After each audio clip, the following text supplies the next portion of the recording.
misunderstanding regarding the composition of the drafting group on draft decision 7B 100 on Panama.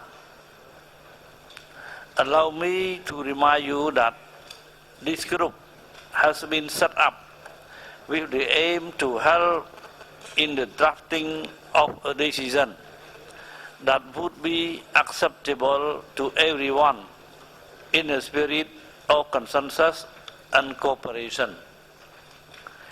I would like to recall, as I did this morning in the Bureau meeting, that this drafting group is composed of committee members that may wish to attend. Other state parties can attend the drafting group as observer.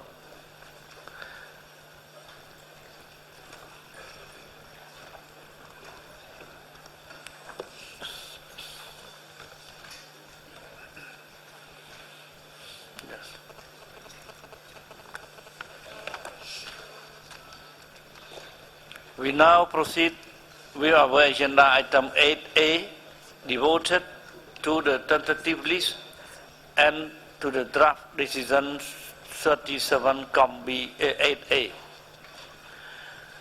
I invite Mr. Balsamo from the World Heritage Center to briefly present the main issue of document WAC 13/37.com/8A. Mr. Balsamo, you have the floor, please. Thank you, Mr. Chairman. Document 37-8A presents the tentative list of all state parties submitted in conformity with the operational guidelines as of 15 April 2013. In particular, Annex 3 presents a list of all the properties submitted on tentative list received from state parties in alphabetical order. Annex 2 of the document 8A presents all the new tentative lists or additions to tentative lists which have been submitted by state parties since the last session of the World Heritage Committee.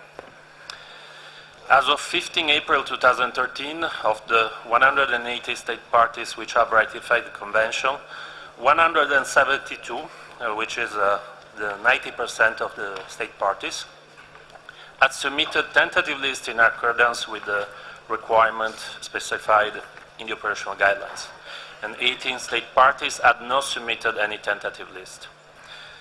All the nominations submitted for examination in 2013 are included on the tentative list of the state parties concerned. Since the preparation of document 8A for the 36th session of the committee in 2012, 33 state parties have submitted new tentative lists or modified their existing lists. And the number of new properties added to existing tentative list is 80, which brings now the total of sites currently on the tentative list to 1,587. Decision 37-8A is on page 2 of the English version and page 3 of the French version of the document. Thank you, Mr. Chair.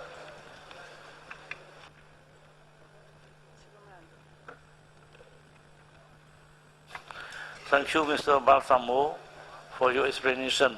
Now I would like to invite state party to express their comment concerning this document and to adopt the draft decision 37-8A.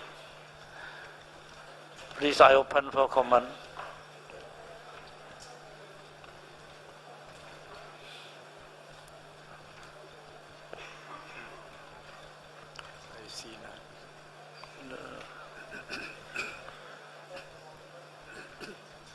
I see none.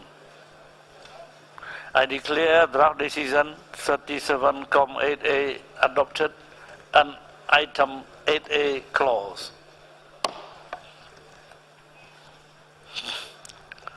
I propose now to continue the examination of item 8B, nomination to the World Heritage List.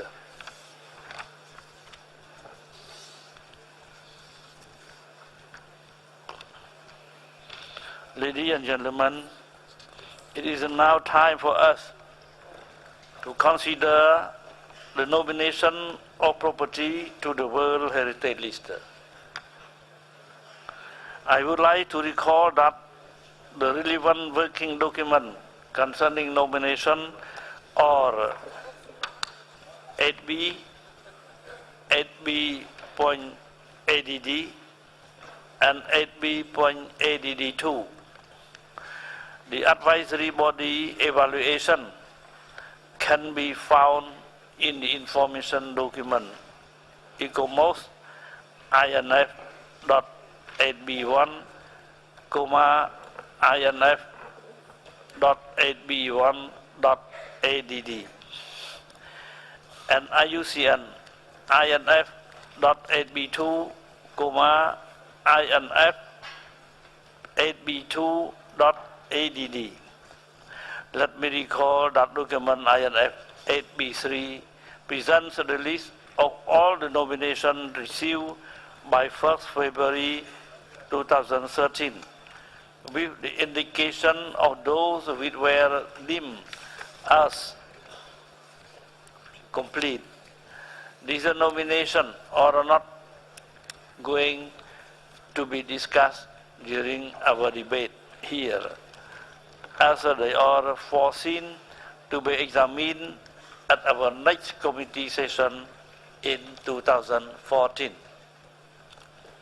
Document INF.8B4 presents factual errors identified by state parties in the advisory body evaluation in accordance with paragraph 150 of the operational guideline. I have carefully reviewed all letters received and together with the advisory body and the Secretariat retain only those letters or those parts of it dealing with factual error. These factual errors were distributed to you in the form of this information document in the 2 working languages. They will be announced by the Secretariat before the presentation of the concerned nomination and answered by the relevant advisory body after the presentation. I now invite the Secretariat to add some explication on and to read out the list of factual errors received. Mr. Balsamo, you have the floor. Thank you, Chairman. The following factual errors letter are those included in document of information 8B4. Canada, Pimachu Wing Ake. Canada, Reed Bay Basque Whaling Station. Democratic People's Republic of Korea, Historic Monuments and Sites in Kaesong. Germany, Bergpark Wilhelmshöhe. India, Hill Forts of Rajasthan. Iran, Cultural Landscape of Maiman. Iran, Golestan Pass. Japan, Fujisan. Poland, Bielitska and Bochnia Royal Salt Mines. Portugal, University of Coimbra, Alta and Sofia. Russia Federation, Bulgar Historical and Archaeological Complex. And one for the minimum boundary modification of Australia, the Tasmanian Wilderness. Before the presentation of the concerned nominations by the advisory bodies, the Secretariat will announce the related factual error letter, and at the end of the presentation, the advisory bodies will address it. I wish to remind the committee that the full version of all these letters and other ones which have not been deemed as containing factual errors, as well as the document which include the advisory body comments on all the letters, have been uploaded on our web page along with the PDF version of the nomination to be examined by the committee at this session. Thank you, Mr. Chair. Thank you, Mr. Balsamo. Are there any objection?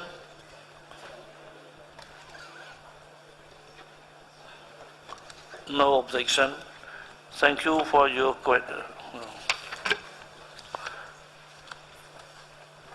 Let's now move to the first set of draft decision concerning this item, which are the proposed changes to name of property inscribed on the World Heritage List. I invite Alessandro Balsamo to present it. Item, please. Thank you, Mr. Chair. For this session of the committee, we received 7 requests for changes to names of properties already inscribed on the World Heritage List.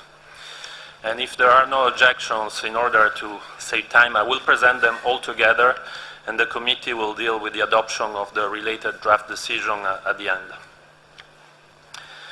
The first request comes from Cuba and deal with Old Havana and its fortification, inscribed on the World Heritage List in 1982. In order to make the English name correspond to the French name, the committee is asked to approve a change to the English name, which becomes Old Havana and its fortification system. The second request is from the Irish authorities about archaeological ensemble of the Band of the Boyne, inscribed on the World Heritage List in 1993. The committee is asked to approve the proposed name change, which becomes, and I excuse my pronunciation, Brunabone, archaeological ensemble of the Band of the Boyne in English, and Brunabone, ensemble archéologique de la vallée de la Boyne in French. The third request for name change comes from the Polish authorities and deals with the wooden churches of southern Little Poland, inscribed on the World Heritage List in 2003. And the committee is asked to approve the proposed name change, which becomes Wooden Churches of Southern Malopolska in English, and Église en bois du sud de Malopolska in French. The fourth request for name change is also from Poland and deals with Krakow's historic center, inscribed in 1978. The committee is asked to approve the proposed name change, which becomes Historic Center of Krakow in English and Centre Historique de Krakow in French. The fifth request for name change from South Africa and concern the fossil hominid sites of Sterkfontein, Zwartkant, Kromdai, and Environs, inscribed on the World Heritage List in 1999. And the committee is asked to approve the proposed name change, which becomes Fossil Hominid Sites of South Africa in English and Sites des Hominides Fossiles d'Afrique du Sud in French. The sixth request for name change comes from Switzerland and concerns the convent of St. Gall, inscribed in 1983. The committee is asked to approve the proposed name change, which becomes Abbey of St. Gall in English and Abbey de St. Gall in French. And the seventh and last request for name change we are treating at this session comes from United Kingdom and deals with Westminster Palace, Westminster Abbey, and St. Margaret Church, inscribed on the World Heritage List in 1987. The committee is asked to approve the proposed name change, which becomes Palace of Westminster and Westminster Abbey, including St. Margaret's Church in English, and Palais de Westminster et l'Abbé de Westminster, incluant l'église Sainte-Marguerite in French. The related draft decision 37-8B 1, 2, 3, 4, 5, 6, and 7 are on page 1 and 2 of both the English and French version of document 8B. Thank you, Mr. Chair. Thank you, Mr. Marsumo. If any objection? I see none. So I declare the draft decision 37-8B, point 1, point 2, point 3, point 4, point 5, point 6, and 7 adopted.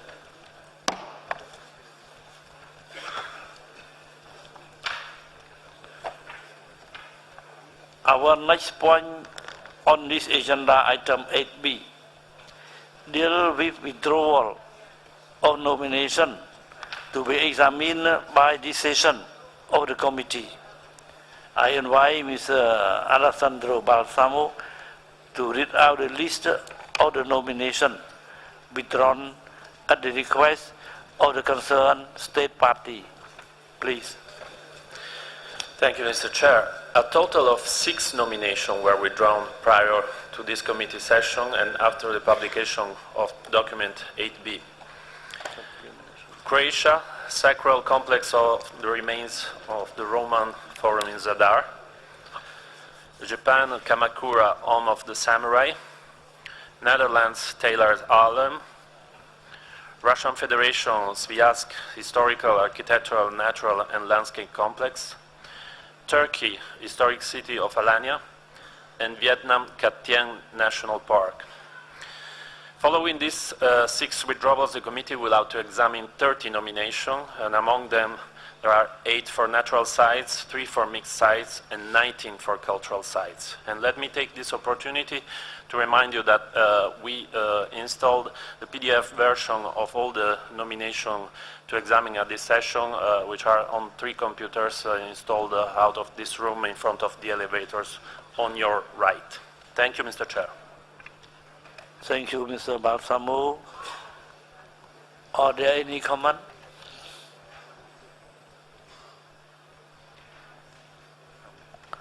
I see none.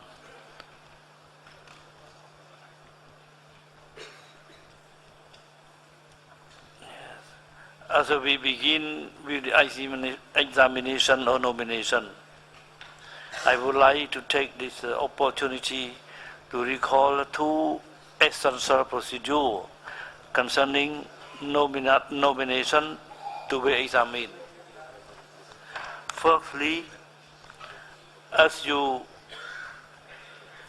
may recall, the committee is requested to examine the recommendation and draft decision presented in the relevant document, and in accordance with paragraph 153 of the operational guideline, take its decision following 4 category inscription. Decision not to inscribe, referral and deferral. The committee may decide to inscribe a property on the World Heritage List, paragraph 154 of the operational guideline. The committee may decide that the property should not be inscribed on the World Heritage List, paragraph 188 of the operational guideline. The committee may decide to refer back a nomination to the state party for additional information, paragraph 159 of the operational guideline. The committee may decide to defer a nomination for more in-depth assessment or study or a substantial revision by the state party, paragraph 160 of the operational guideline. In particular, nomination which the committee decide to refer back to the state party for additional information may be resubmitted to the following committee session for examination. For a refer nomination, there is no new nomination file be prepared, and there is no evaluation mission of the relevant advisory body foreseen to the property. If the committee decides to defer a nomination, it means that an in-depth assessment or study or substantial revision of the nomination filed by the state party is needed. Therefore, a new nomination should be submitted by 1st February, which will be re-evaluated by the relevant advisory body during the full year and a half evaluation cycle according to the procedure and timetable outlined in the paragraph 168 of the operational guideline. Secondly, on the specific issue of submission of additional information on nomination, I would like to recall that each of paragraph 148 as well as the nomination timetable of paragraph 168 of the operational guideline, which establish the deadline for the submission of additional information on nomination, and say the evaluation and presentation of the advisory body should not take into account or include any information submitted by the state party after 28 February in the year in which the nomination is considered. We can now proceed with the examination of nomination. We will begin with the natural nomination, followed by mixed and then cultural nomination. As in the past, for ease of reference, the page number in the advisory body evaluation document are also shown in the PowerPoint presentation. I am going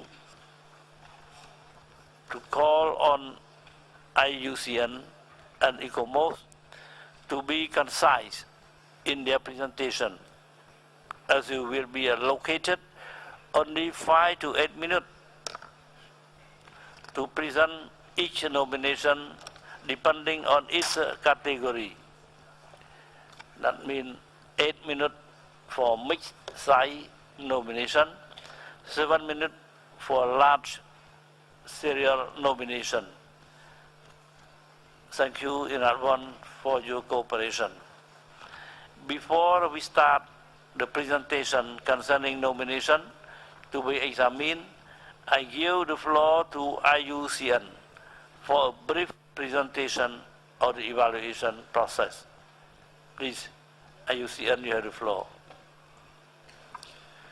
Thank you, Chair. Good morning, and good morning to the committee. In a moment, Mr. Peter Shady will join me on the podium for the presentation of nominations, but before that, as announced, I'd like to open with a short explanation of our work on the World Heritage evaluations this year. Next slide, please. I can confirm firstly that IUCN has considered all of the nominations we're asked to evaluate through the required processes, considering the need to address the questions of the World Heritage criteria, as well as the requirements for integrity and also for protection and management.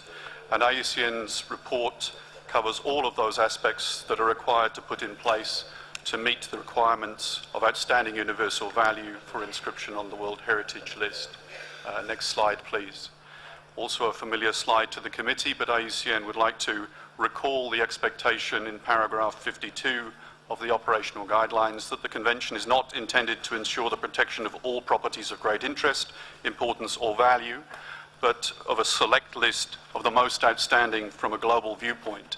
And so in assessing outstanding universal value, we assess sites in relation to other global systems of protection, also the importance and growing importance of regional networks to recognize heritage, as well as importance at national level.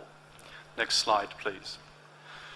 IUCN's principles for the evaluation are shown on this slide, and I will not attempt to read those out, but please see them if you wish. But I would emphasize firstly the clear role that World Heritage sites play as flagships for global conservation, and the need to set the highest standards for their listing and for their conservation. We also note that we access the expertise of other organisations, notably on the geological sciences from the International Union of Geological Sciences, and also from the International Association of Geomorphologists, and we would like to warmly thank them for their partnership and support, both to IUCN but more to World Heritage as a whole. If I'm just passing thanks, I would also wish at this moment to thank all those people in the IUCN World Heritage Programme who put so much effort into the work to support the committee, but particularly for the evaluations, to acknowledge the support that we received from the World Commission on Protected Areas of IUCN, the Species Survival Commission of IUCN, who provide an enormous amount of volunteered expertise without which this committee could not receive the advice that we give it. Next slide, please. I believe the committee is familiar with the IUCN evaluation process, which leads to a recommendation of the IUCN World Heritage Panel, so I will not take the time to re-explain the details on this slide. But I would like to note that following discussions at the committee last year, IUCN has put online our panel membership, the terms of reference for our panel, the format for the reports which evaluators make from the field, and the format of input which we request reviewers to provide. So all of the documentation and the panel process that we have documented is in the public domain and available now. Next slide, please. This slide, which was also shown to the committee last year, emphasises how we've tried to attempt to increase to the greatest extent possible dialogue with states parties during the evaluation process. Largely, further scope for dialogue needs a reflection on other processes, including the upstream process that will be discussed under item 9. But I would like to note for this year that we did introduce an additional proactive attempt at dialogue with states parties at the immediate moment that the evaluation reports were released to the committee and to the public 6 weeks before the committee. And I'd like to thank the many state parties that took advantage of that invitation to be able to speak with us before the committee meeting. Next slide, please. In looking forward, I would like to take this opportunity to note firstly that in support of future nominations, IUCN has launched at this committee several new thematic studies. One is a thematic study and a major study on terrestrial biodiversity and the World Heritage List, which has been supported by Germany, and one of the lead authors of that study, Mr. Ishwan Shi, is with me here on the podium. We've also launched, with the support of Australia and with input from ICOMOS, a new analysis on criterion 7, the aesthetic criterion. We've also compiled an analysis of the overlap between World Heritage cultural landscapes and protected areas, and we'd like to acknowledge the welcome printing of the resource manual on managing natural world heritage, which is the key source for management of natural world heritage sites, that's now been printed in English and French, and that was mentioned in an earlier item. Next slide, please. In terms of providing future support, I'd like to note the importance we're attaching to extending our regional network of support to World Heritage. One of the living and breathing regional advisors that we now have within IUCN on World Heritage in the Arab states, Haifa Abdul Halim, is here on the podium, but we have now got, in essence, complete regional coverage in our offices of advisors on World Heritage. Some are able to put a lot of time into that work, others have very limited time to put into that work, but we do have somebody available in every region. In that context, I'd like to acknowledge many donors and partners that are assisting us, and including perhaps in particular to mention the cooperation that Haifa is undertaking with the Category 2 Centre in Bahrain, which is turning into a very practically focused program of work in the region. Next slide, please. We also have at this committee the outcomes of a major workshop, again with the support of Germany and the German Nature Conservation Agency, BFN, which was held earlier this year to reflect on how we could improve and make more effective the IUCN World Heritage Programme. And as I noted in an earlier intervention, we also have the management response that's been issued to the Director General of UNESCO's meeting that was held last October from IUCN, that is now available on our website. We're also just concluding a periodic review of the IUCN programme, which follows up the last review undertaken by Professor Christina Cameron, and the results of that review and our management response to it will also be transparently available to all of you, and I'd like to thank many of the people that are in this room that have provided input to that review process. Next slide, please. I'd like to note that following the review of our evaluation process, engagement with communities and Indigenous peoples that was reported to the committee last year, we have introduced some additional consultation procedures within the evaluation process and also outreach process for review, including explicit mention of communities in all of the evaluation reports before you, and I'd like to thank the many organisations focused on communities and Indigenous peoples that are starting to provide direct input to our work. And I'd also like to note the issue of the importance to improve the integration of considering cultural and natural heritage, where we believe there is a need for some new modalities of coordination between IUCN and ICOMOS, which may get discussed, if you so wish, in the mixed site evaluations this year. And we would propose to bring back further reflections to this committee next year, having discussed that further with ICOMOS. Next slide, please. And lastly, before I turn to the nominations, may I just take the opportunity that a picture of greatly increased activity within IUCN on World Heritage will be featured in a number of key events in IUCN's calendar during 2013 and also 2014. Please note the events on this slide if you wish and are interested to engage in the World Wilderness Congress, the first Asia Parks Congress, the Impact event, which is the major 3-yearly global event on marine protected areas, and next and final slide, please, the opportunity which these reflections will lead into to a once-in-a-decade event of the World Parks Congress that IUCN is coordinating in partnership with Australia and will be held in November 2014. This slide says 2013, which is a mistake, November 2014 in Sydney, Australia. On the podium here with me is Mr. Cyril Kormos, who's the Vice Chair for World Heritage of WCPA, and Mr. Masahito Yoshida, who is involved in the coordination of the Asia Parks Congress, and please engage with them if you wish. I'd like to note the advisory bodies are proposing a side event in our space on the 23rd of June at 1 o'clock to allow for a space for dialogue on questions on our work in support of the convention, and that will take place in room 4 on the 4th floor. But if there are any points from the committee at this moment, Mr. Chair, we'll be happy to take them, or otherwise we may pass to begin to present the nominations. Thank you, Chair.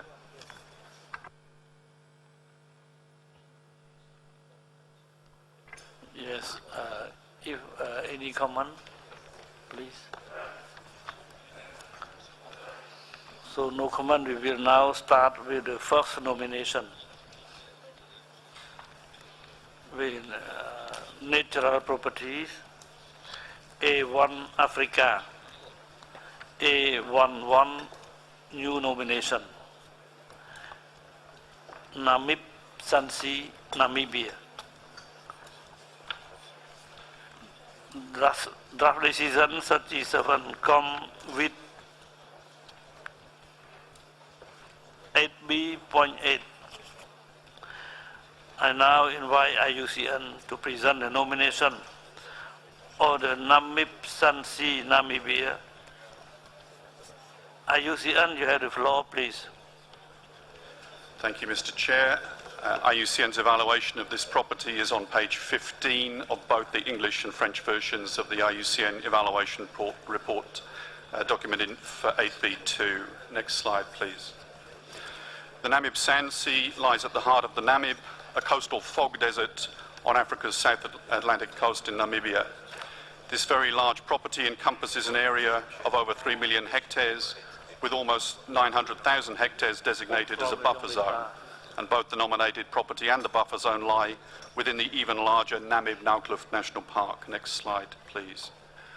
The nominated property represents the unique coastal desert that includes extensive dune fields influenced by fog. The property is primarily composed of 2 dune systems, an ancient system overlain by a younger active one, and the dune fields make up over 80% of the area, and the Sand Sea includes most of the known types of dunes. together with the associated landforms formed through aeolian depositional processes. Next slide, please. The property is nominated under all 4 natural criteria. It's a place of outstanding natural beauty where atmospheric conditions provide exceptional visibility of landscape features by day and the dazzling southern hemisphere sky at night. The age, extent and height of the dunes are outstanding, and the property also exhibits a range of features that give it exceptional aesthetic qualities of outstanding natural beauty. Next slide, please. The Namib Sand Sea represents an exceptional example of ongoing geological processes, including the formation of the world's only extensive dune system in a coastal fog desert, formed through transport of material over thousands of kilometers by river, ocean current and wind. Next slide, please. Oh, sorry, stay with this slide. The property is an exceptional example of ongoing ecological processes where plant and animal communities are continuously adapting to life in a hyper-arid environment in which fog is harvested in extraordinary ways to provide their primary source of water, and the property is also an outstanding importance for the in-situ conservation of an unusual array of endemic species which have evolved in response to this particular set of environmental conditions. Next slide, please. The nominated property is state-owned and managed. Protection of the area dates back over a century, and legal protection involved over 7 different stages of development, started as early as 1907. And the property benefits from an exceptional research and management facility in the form of the Desert Research Station at Gobabeb. Next slide, please. The draft management plan includes a provisional zoning plan.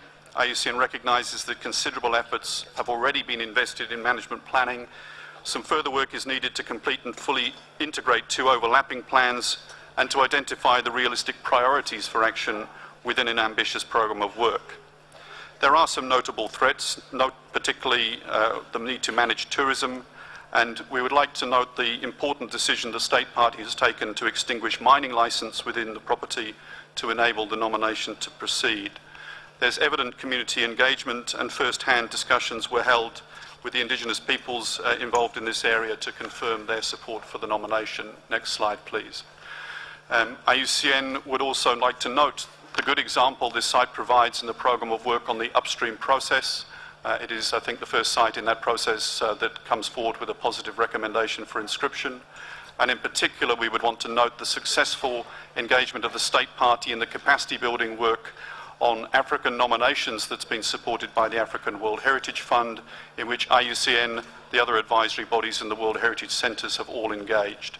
And in turn, this has supported the recognition of an area which has long been identified as a clear gap on the World Heritage List. Next slide, please. IUCN therefore considers that the nominated property meets all 4 natural criteria, as well as the integrity and management requirements for inscription on the World Heritage List, and we recommend unequivocally the property be inscribed on the list. And I'd like to note that if the committee is so minded to accept this advice, this will be the first natural site inscribed on all 4 natural criteria on the World Heritage List since 2003, and one of only around 20 such inscriptions, and we believe that is a status that is fully warranted. Chair, the draft decision is set out in page 5 of both the English and French versions of Working Document 8B. Thank you, Chair.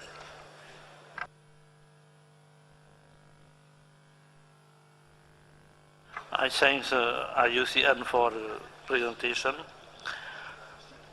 Now, are there any comment? Please.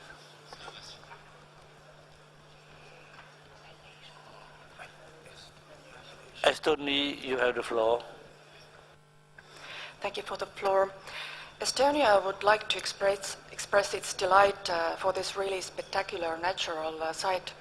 As known, deserts are currently poorly represented on the World Heritage List, but also among world's deserts, in general, this one is very special.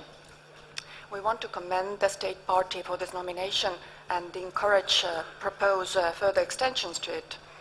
But also we are impressed by the fact that Namib Sand Sea is the first pilot project of the upstream process which has been recommended for the inscription.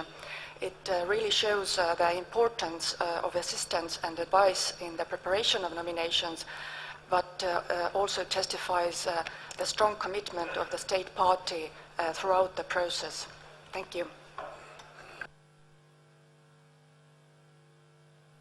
Thank you. I give the floor to Malaysia. Thank you, Chair. Like Estonia, Malaysia would like to congratulate for the unique nomination that has fulfilled all the 4 criteria and has shown sensitivity to the site through its protection measures. Malaysia appreciates that the State Party has taken steps to protect the flora and fauna through studies on the invasive species in particular, and a comprehensive management plan has been put in place.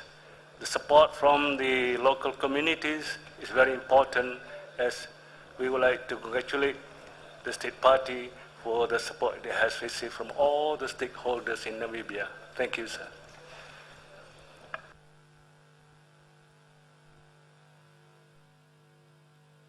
I invite Russia to take the floor, please. Спасибо большое. Российская Федерация поздравляет Намибию с вписанием в список всемирного наследия столь замечательного объекта. Мы от всей души поздравляем вам и желаем, чтобы теперь осталось самое малое – это правильно содержать этот объект и заниматься его консервацией. Спасибо.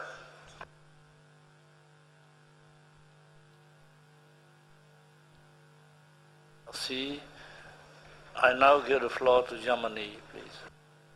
Thank you, Mr. Chairman. Well, I would like to join the previous speakers in congratulating Namibia for this convincing nomination of the first natural site of the country. We fully support. Thank you.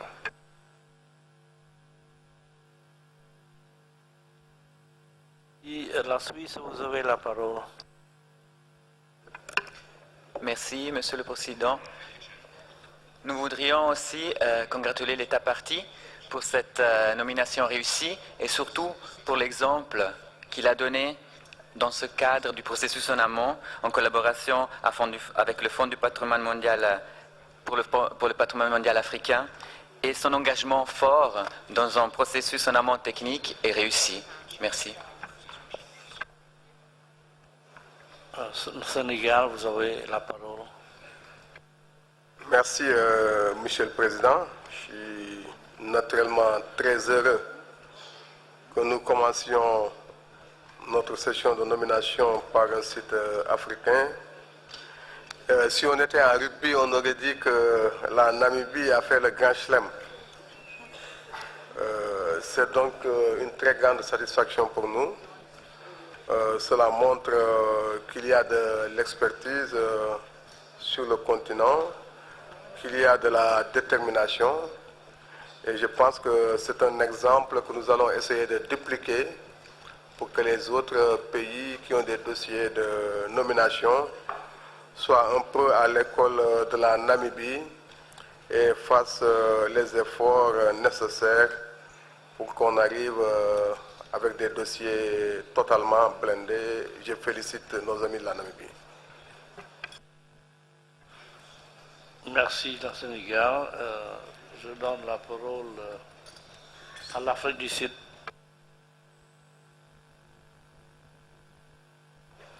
Thank you, Chair.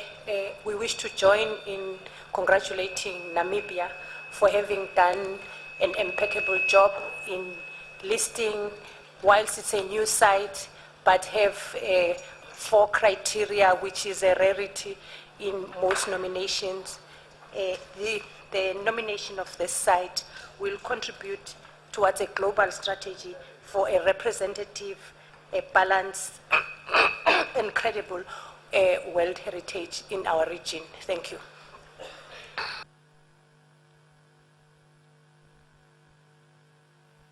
Here you have the floor.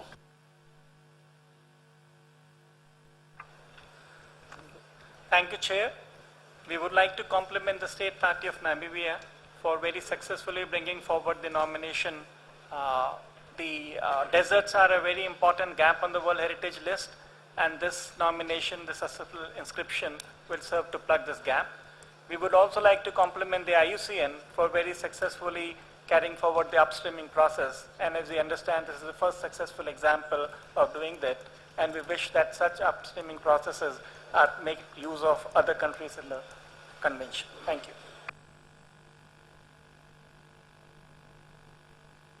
HOP, you have the floor.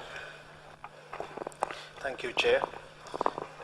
Well, Ethiopia would like to congratulate and appreciates all the comprehensive and coordinated efforts made by the State Party of Namibia and all the advisories, the IUCN, to bring such exceptional property to the World Heritage List as its first natural site of the country. Thank you.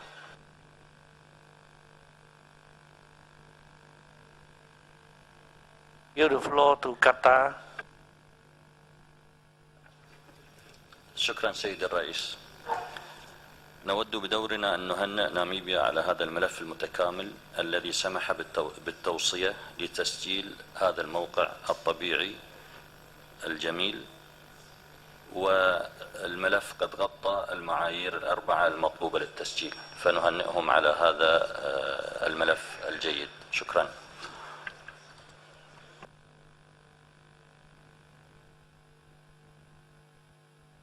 Je donne la parole à la Serbie.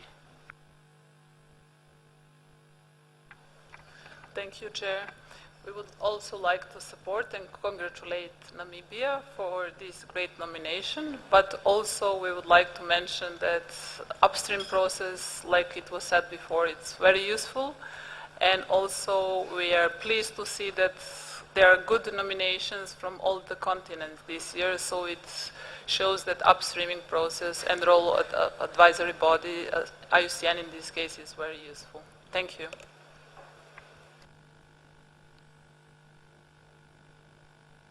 Je donne la parole à la France, s'il vous plaît.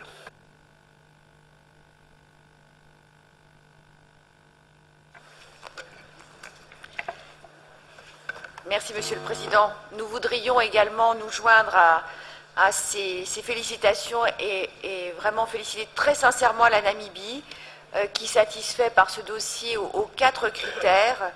Et nous saisissons cette occasion pour remercier également l'UICN pour son remarquable travail. Merci, Monsieur le Président. Mali, vous avez la parole.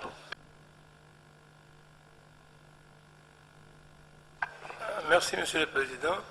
Monsieur le Président, la délégation malienne joint sa voix à celle des précédentes pour féliciter l'État-partie de Namibie pour la qualité de ce dossier et surtout pour le respect du processus en amont. C'est quand même une toute première. Par ailleurs, nous saisissons également l'opportunité pour adresser toutes nos félicitations à l'IUCN pour la qualité de l'évaluation du dossier. Merci.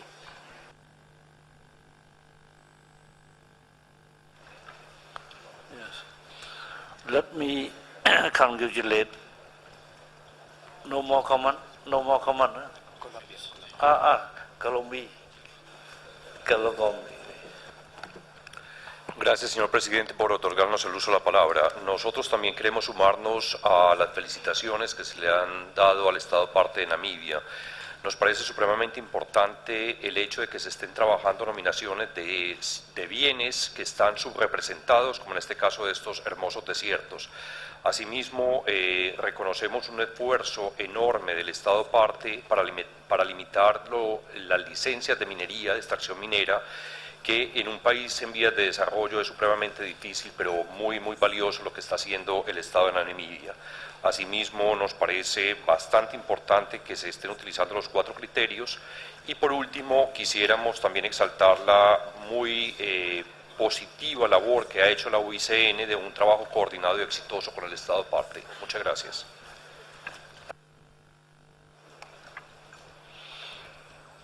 Any more comment, please? If there are no comment, no objection, I now declare the decision 37,8b.8 adopted.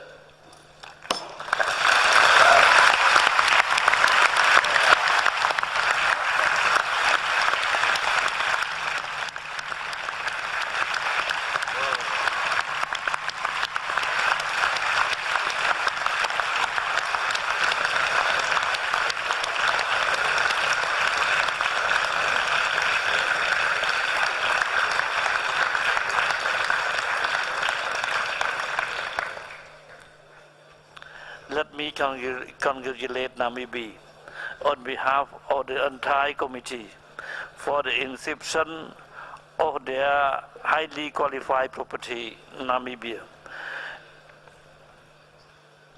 You have the floor for a brief 2-minute statement.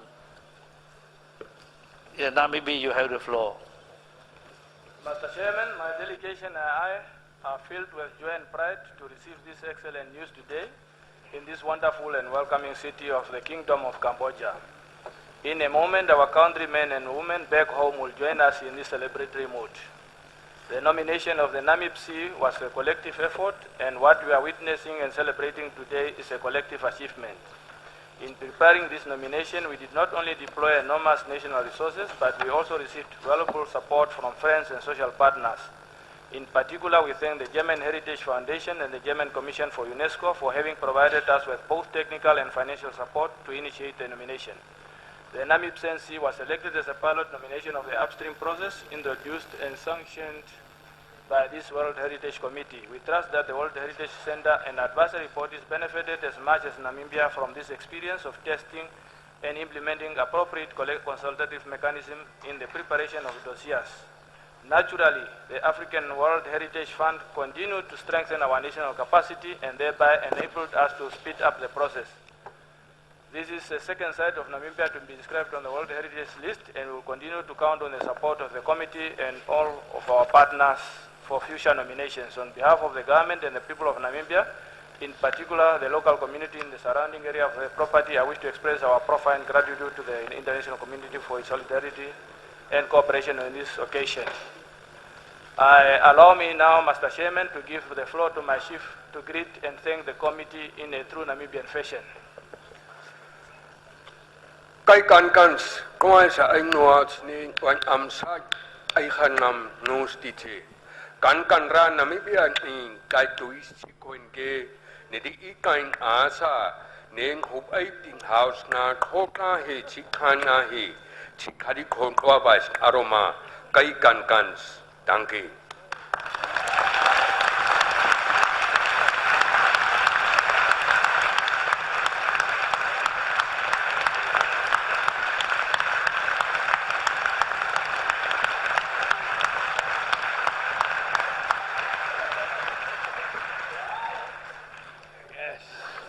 I express my deep thanks to Excellency the Minister of Culture of Namibia.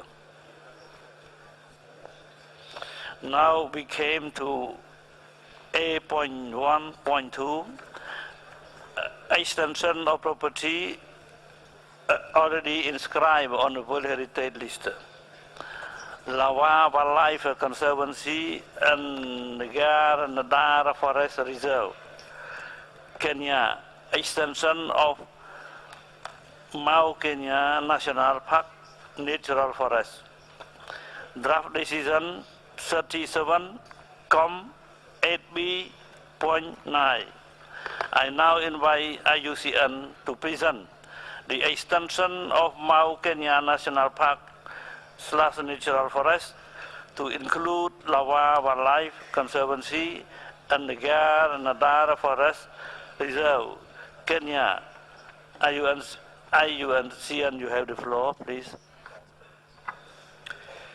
Thank you, Mr. Chair. IUCN's evaluation of the Mount Kenya Lua Wildlife Conservancy is on page 3 of both the English and French versions of the IUCN evaluation report. Next slide, please. The proposed extension consists of Lua Wildlife Conservancy and Ngarayandare Forest Reserve, an area of 19,834 hectares located in northern Kenya. The nominated property is surrounded by a complex of 9 protected lands that form a buffer zone of over 69,000 hectares. The proposed extension is connected to the Mount Kenya National Park Natural Forest World Heritage Site via a narrow elephant corridor of just under 10 kilometres, which traverses farming land and is located in the buffer zone. Next slide, please. The property is nominated under 2 natural criteria, 7 and 9. In relation to criterion 7, the outstanding natural beauty derives from the diversity of landscapes and the visual contrast between Mount Kenya, looming above the Kenyan highlands, and the flat arid grasslands and sparse wooded plains of the Lua Wildlife Conservancy and Forest Reserve. The proposed extension secures outstanding middle and long distance viewscapes of Mount Kenya itself. Next slide.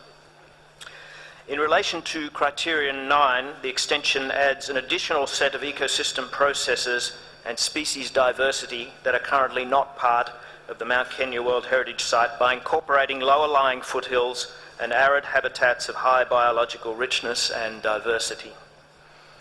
The extension adds ecotones from high-altitude afrotropical montane ecosystems to semi-arid East African grasslands and savanna, and so provides for a more ecologically intact World Heritage Site.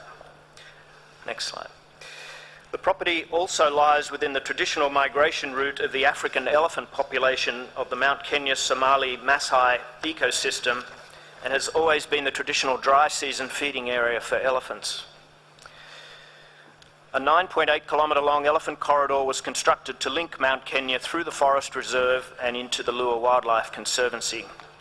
This corridor has been in operation since December 2010 and follows a natural drainage valley which provides food and cover for the animals. The corridor has an electrified fence and passes under the A2 road. Monitoring has confirmed that the corridor has proved highly successful, with more than 400 elephant movements recorded as having used the underpass since January 2011. These animals have re-established their original movements that now extend northwards over some 250 kilometres from Mount Kenya to Samburu National Park and the Matthews Range. IUCN would like to highlight the critical importance of this corridor to connect the two components of the serial extension. The property is well protected. Lua Wildlife Conservancy is a private protected area managed for the conservation of biological diversity and thus has met the national legal requirements for designation as a conservancy. Kenyan government policy promotes conservancies as a strategy to improve biodiversity conservation. Lua Wildlife Conservancy is managed by a board of trustees, is staffed by over 300. Both staff and visitors are bound by a code of conduct that governs activities.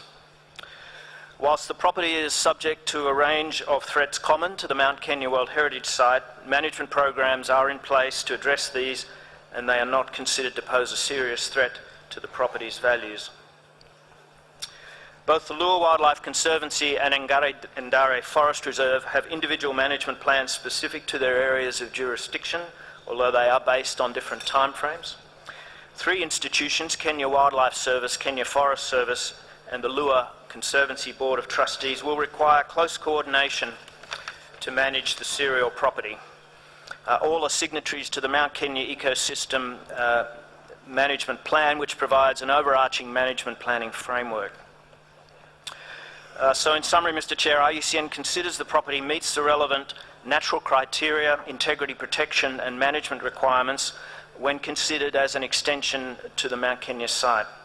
IUCN therefore recommends that the World Heritage Committee approves the extension under natural criteria 7 and 9, and the decision is set out on page 6 of the English and page 7 of the French versions of the working document 8B. Thank you, Mr. Chair.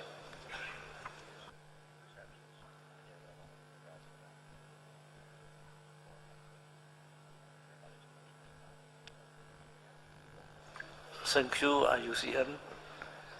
If there are any comment, please.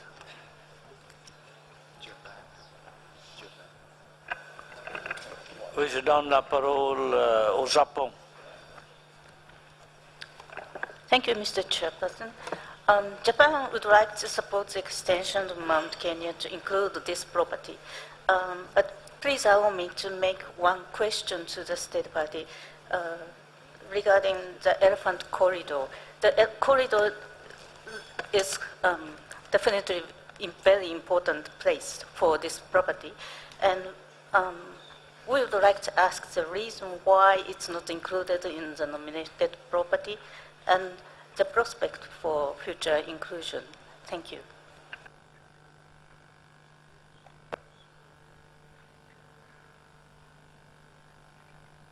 The floor to Germany. Thank you, Mr. Chair. I would like to congratulate Kenya for this extension which contributes to enhancing ecological connectivity and with this integrity of the property. This nomination shows that a serial approach can be used to strengthen the ecosystem protection. And the fact that a private protected area is included in the serial property is a good example of the variety of governance models for World Heritage sites. And I wish that this could be explored in further nominations from whatever region. Thank you.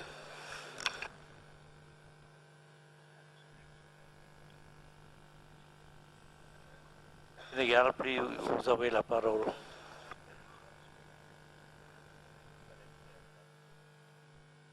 Merci, Monsieur le Président. Je me réjouis déjà de cette perspective. Nous sommes habitués, et le Kenya est un très bon élève du patrimoine et un bon leader pour le groupe Afrique. Nous ne sommes pas trop surpris de cette proposition, mais je me réjouis surtout du fait qu'ils aient établi avec beaucoup d'intelligence un continuum entre deux espaces pour permettre à cette grosse faune de ne pas se retrouver devant des barrières infranchissables et de pouvoir ainsi continuer ces migrations séculaires indispensables au maintien de l'espèce. Je pense que le Kenya de toute façon le dira mieux que moi et il serait utile de donner la parole à l'État partie. Bon, je donne la parole à Éthiopie avant d'inviter l'État parti. Thank you, Chair. We would like to join the very good, intelligent effort made by Kenya and would like to congratulate the State Party of Kenya. I share all the explanation made by my colleague from Senegal. They had been managing Mount Kenya intelligently and now they worked hard for this serial extension, which will add on values on its integrity. So we would like to congratulate the State Party of Kenya and we support the extension. Thank you.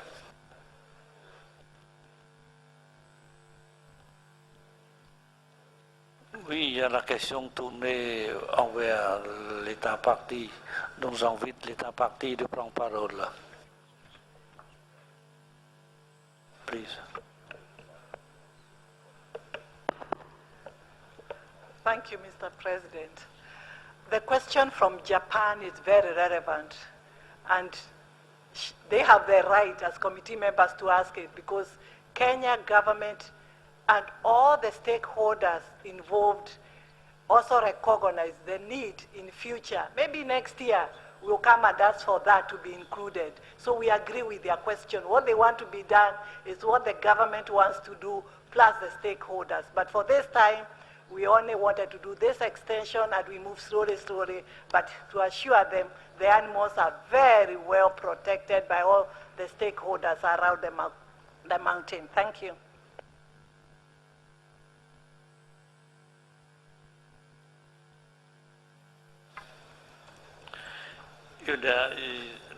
If there are no more comment or objection, I now declare decision 37. Algérie, please. Merci, Monsieur le Président. Donc, je tiens à nous féliciter donc, pour cet acquis pour le patrimoine mondial et nous félicitons l'État parti donc, pour cette proposition d'extension et nous félicitons aussi l'UICN pour le bon rapport qu'ils ont élaboré. Donc nous soutenons et appuyons fortement donc, cette proposition d'extension pour le Kenya. Merci. No more comment. Ah, l'Afrique du Sud, vous avez la parole. Thank you, Chair. I'm delighted once more to congratulate Kenya for further improving the management of the magnificent and iconic Mount Kenya. It is the second highest mountain in Africa, so we are very proud for this. and the existing legislative framework will ensure effective management of this globally important heritage. Congratulations, Kenya.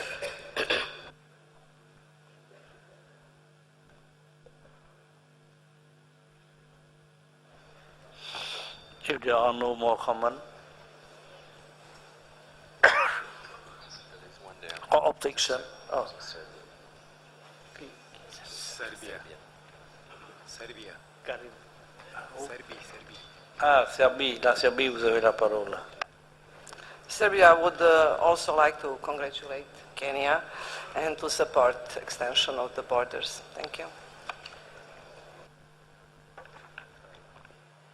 More comment, please.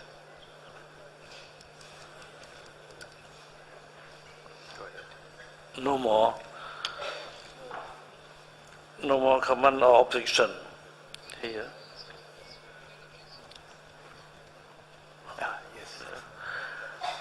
I now declare the decision 37,8B.9 adopted.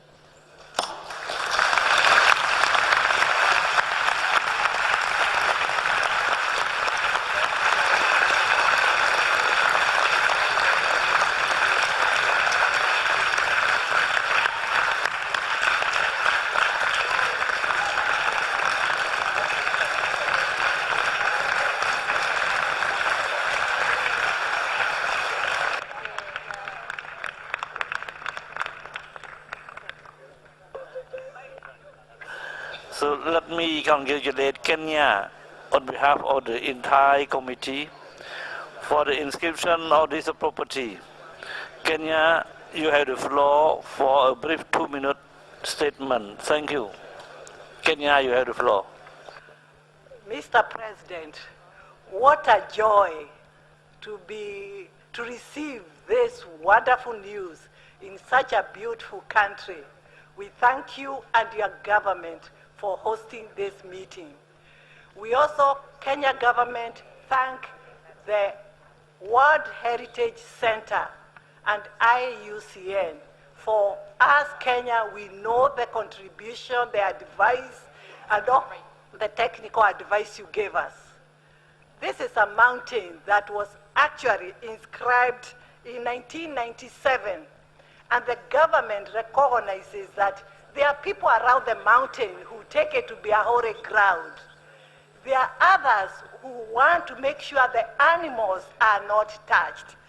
It's one of the most impressive landscapes in East Africa, if not the most beautiful one.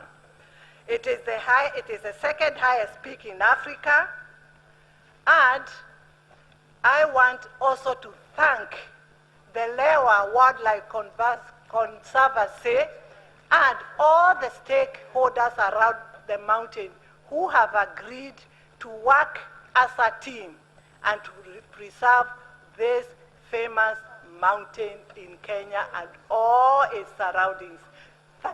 Thank you very much for what you've done, all the committee members.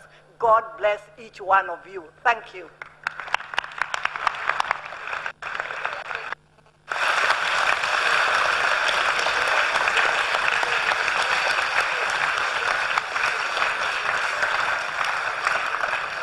So I express my thanks to the distinguished representative from Kenya. Now we came to A.2, Asia Pacific. A.2.1, new nomination. Xinjiang, Tianshan, China. Draft decision 37,8B.10. I now invite IUCN to present the nomination of the Xinjiang, Tianshan, China. But before I give the floor to the Secretariat, Mr.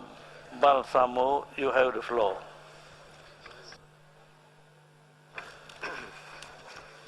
Thank you, Mr. Chairperson.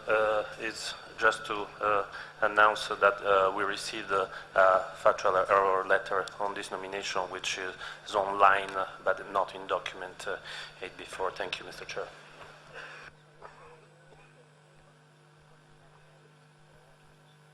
Thank you, Mr. Balsamo.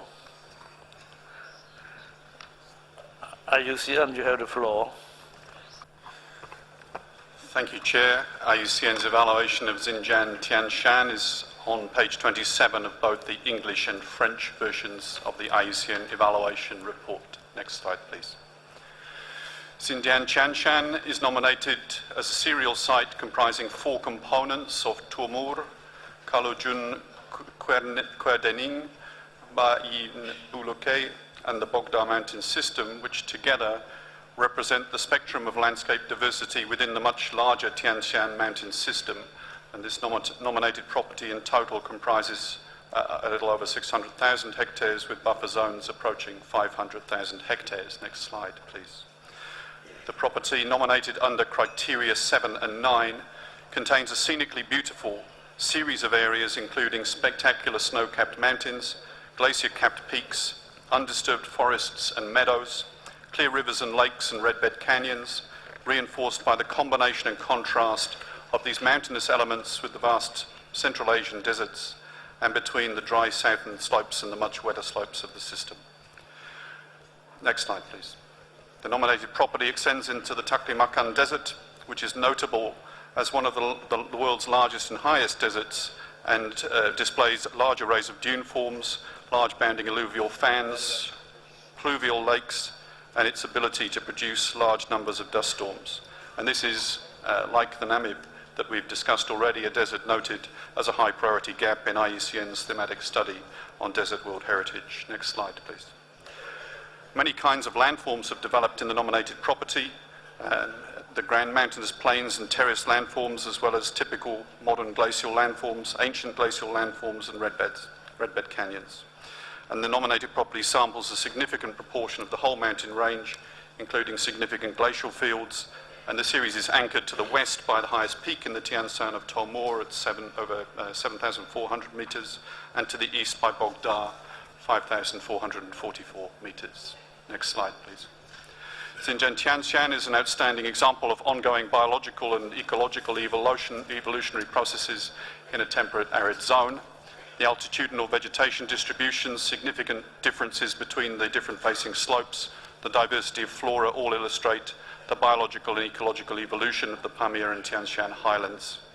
And it has outstanding biodiversity with 110 species of rare and endangered plants, 317 of rare and endangered animals, and 118 species of endemic plants and 22 species endemic animals. Next slide, please. All the components, as presented in the nomination file, are protected via a range of national laws and regulations governing protected areas, wildlife, grassland management, and the use of water resources.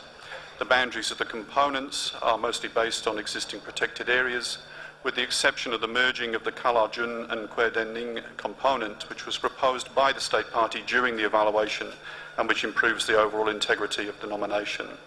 And the boundaries have a clear rationale in terms of capturing key features and really representing the natural features that are the subject of the nomination. Each of the components has a management plan, and also a plan exists for this series as a whole.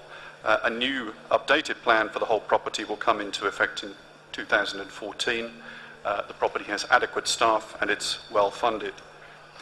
Special attention needs to be given to ensuring effective management, planning and coordination across all of these components, which are geographically well separated from each other.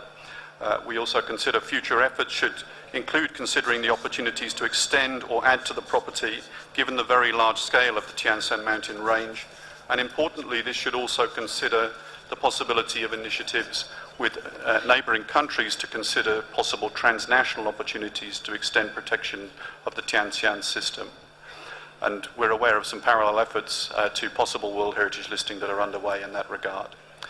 In addition, we recommend that the nomination poses some questions for further reflection in China on the opportunities to include traditional grazing and other use within areas considered for nomination as natural sites. Next slide, please. In summary, IUCN considers that this property meets the relevant natural criteria. the integrity and protection management requirements, and we recommend the committee inscribe it upon the World Heritage List. And IUCN's draft decision, the draft decision is recommended, is on page 9 of both the English and French versions of Working Document 8B, Chair. In relation to the factual error letter, so that was submitted by the State Party, I would understand from the fact it was not included in the document that's been circulated that the conclusion of the chairperson is that the information is not a factual error, and our assessment of that information is that it was a useful update of progress in the type of protected area status that will be accorded to the Kaladrun Kwedening component of the property. It was a very specific point which I think we would be happy to acknowledge as updated information, and seems to report continued progress in that regard. Thank you, Chair.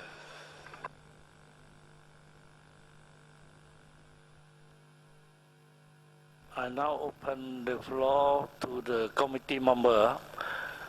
Russia, you have the floor. Спасибо большое. Российская Федерация от всей души поздравляет Китайскую Народную Республику с вписанием в список всемирного наследия такого уникального, потрясающего объекта. И я, конечно, хочу поздравить IUCN и Центр всемирного наследия, поскольку вписание в список – это всегда хорошая совместная работа. И в будущем мы будем надеяться, что вообще в этот список будут входить только те объекты, которые рекомендованы к вписанию. И кроме того, я надеюсь, что эта номинация будет в будущем дополнена Восточным Тяньшанем, которую сейчас готовят 3 страны: Узбекистан, Казахстан и Киргизия. Спасибо большое.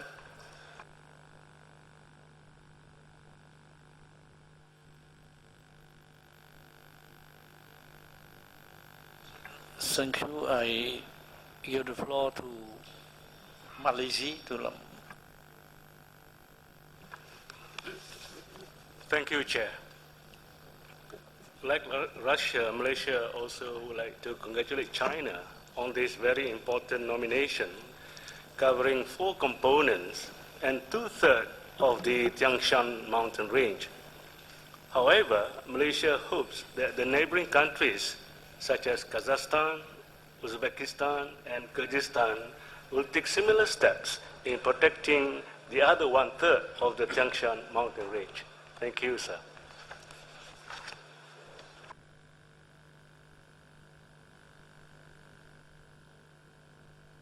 You have the floor. India, please.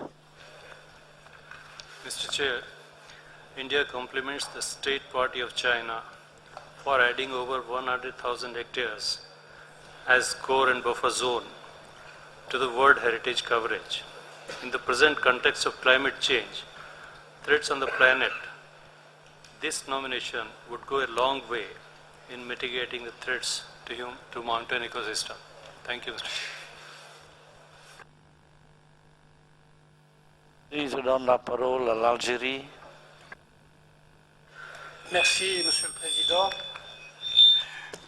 L'UICN a parlé d'un bien spectaculaire, de panorama extraordinaire, et nous n'avons pas d'autres mots plus forts pour exprimer notre sentiment sur la valeur et l'intérêt de ce bien que de nous féliciter et féliciter l'État partie pour nous avoir offert ce si beau cadeau.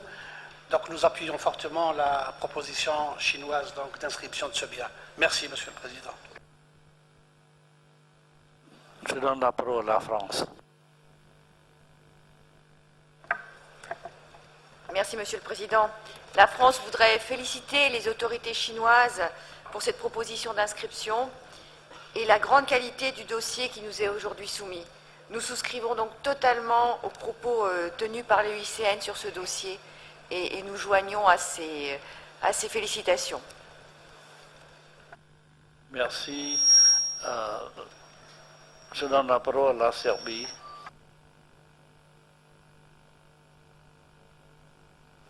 Thank you, Mr. Chair. So we would like to congratulate China for a good nomination.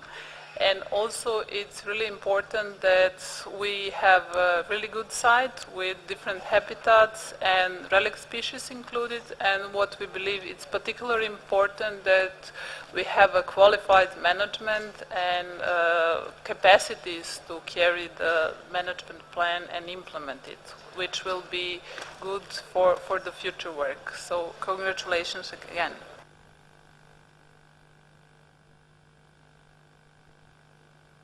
La parola è donnée à l'Éthiopie.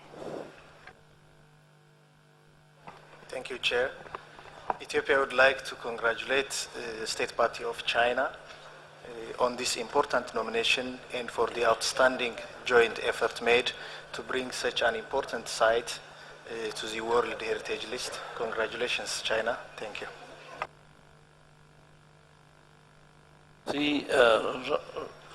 Kyrgyzstan, you have the floor. Thank you, committee member first. Committee member first. Japan, you have the floor, please. Thank you, Mr. Chairman. Japan, despite some bilateral problems we have between us, strongly support the inscription of its site, which is magnificent and superb. Thank you. Germany, you have the floor. Thank you, Mr. Chair. Well, we only can join previous speakers congratulating the State Party on this very well prepared nomination of a wonderful site. We have just seen beautiful pictures of it. We would like to highlight the fact that following the IUCN evaluation mission, the State Party has immediately taken up the suggested boundary modification to enhance the integrity of the site as well as other recommendations. Thank you. La parole à la Suisse. Merci, Monsieur le Président. La Suisse voudrait à son tour saluer la très bonne qualité du dossier qui nous a été soumis et souligner également que cette qualité et les efforts qui ont été entrepris pour le constituer nous paraissent de bon augure pour que le dossier, la région, soit bénéficiaire d'une coordination régionale développée. Nous pensons que ce vœu que nous exprimons sera certainement entendu et traité avec le même sérieux et la même qualité que ce qui a présidé à la constitution du dossier. Je vous remercie. I invite Thailand to take the floor. Thank you, Chair. The Thai delegation would like to register our high commendation to the State Party China for its great effort which have led to the culmination of the nomination of serial property and 4 components, and the buffer zone, which is so large, it's almost 500,000 hectares, and as evident by the magnificent picture we have seen on the screen. Thank you very much.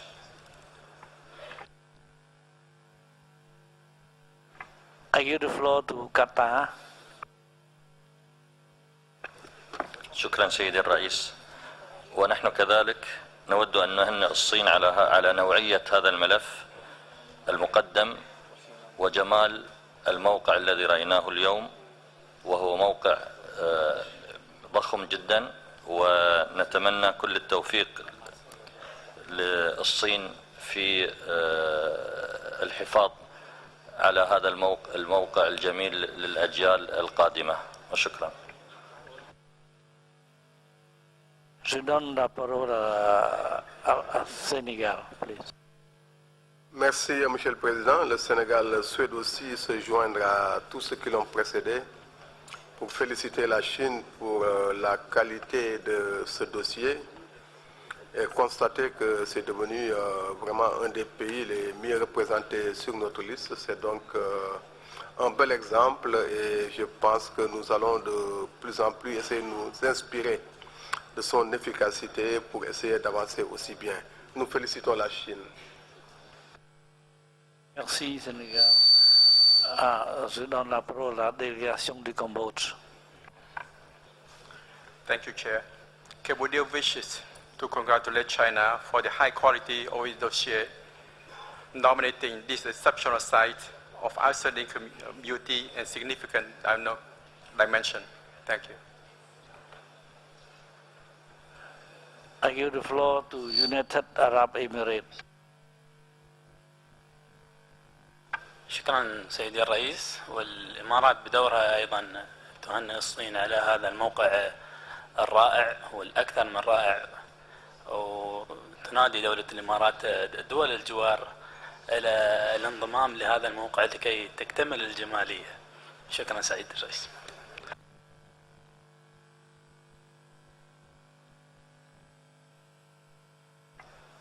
We don parole Kyrgyzstan.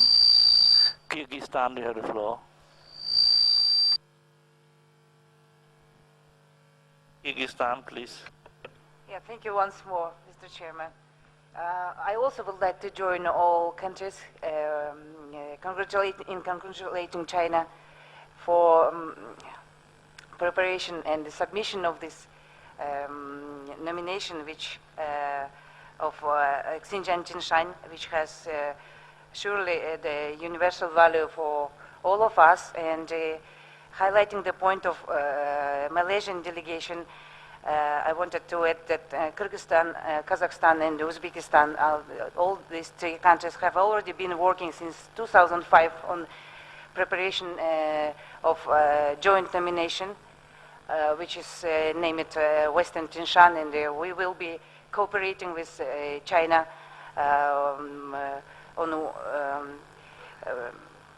in future in the joint management of our sites located in Western Tinshan. Thank you very much. Congratulations once more, China. Je retourne à l'État membre du comité. Je donne la parole à la Mali, please. Merci, Monsieur le Président. Monsieur le Président, nous saisissons l'opportunité pour féliciter l'État parti de Chine pour la qualité du dossier et féliciter également l'INCN pour l'évaluation. Et au passage, notons avec satisfaction que nous venons d'inscrire ce matin un deuxième type de désert. Donc le désert est de plus en plus représenté sur la liste du patrimoine mondial. Merci. I give the floor to South Africa. Thank you, Chair. South Africa wishes to join in congratulating China in this good work it has done. This is an enormous site. It sets a very good example, and China has lived up to the size of its country by making sizable achievements. Thank you. Give the floor to Kazakhstan.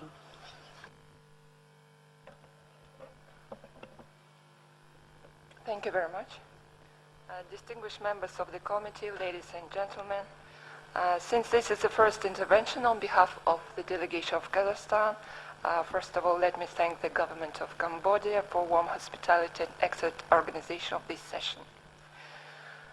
I would also like to congratulate People's Republic of China with submission of the nomination Xinjiang Tianshan, and thank IUCN for the detailed report on this nomination, which underlines the complexity and value of Tianshan mountain system. As you see from the report, dear colleagues, this mountain system encompasses China, Kazakhstan, Kyrgyzstan, and Uzbekistan. Starting from the year 2005, the above-mentioned property was included in tentative lists by 3 Central Asian states. Since then, Kazakhstan, Kyrgyzstan, and Uzbekistan have been working on joint transboundary nomination, Western Tianshan, which is going to be presented to World Heritage Secretariat later this year. Therefore, World Heritage Center and its advisory bodies were aware that 3 Central Asian states have been already working on the transnational nomination, And we have two questions for World Heritage Center Secretariat.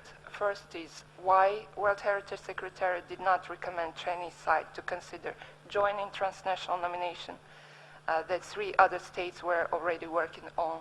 And second, why we were not informed that China is working on the nomination of the same property in order to invite our colleagues to join transboundary nomination. However, at this point, of course, in the view of the fact that the nomination Xinjiang Tianshan is already under consideration of the World Heritage Committee, we would like once again to congratulate, first of all, the Chinese side and to point out that our transboundary nomination, Western Tianshan, will be submitted by Kazakhstan, Kyrgyzstan, and Uzbekistan September this year. We hope that our nomination will be treated as an independent nomination. Thank you for your attention.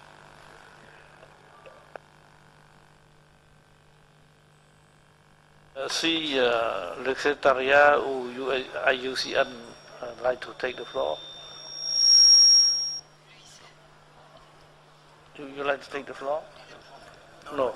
It's not a committee member. So. Yes, yes. So,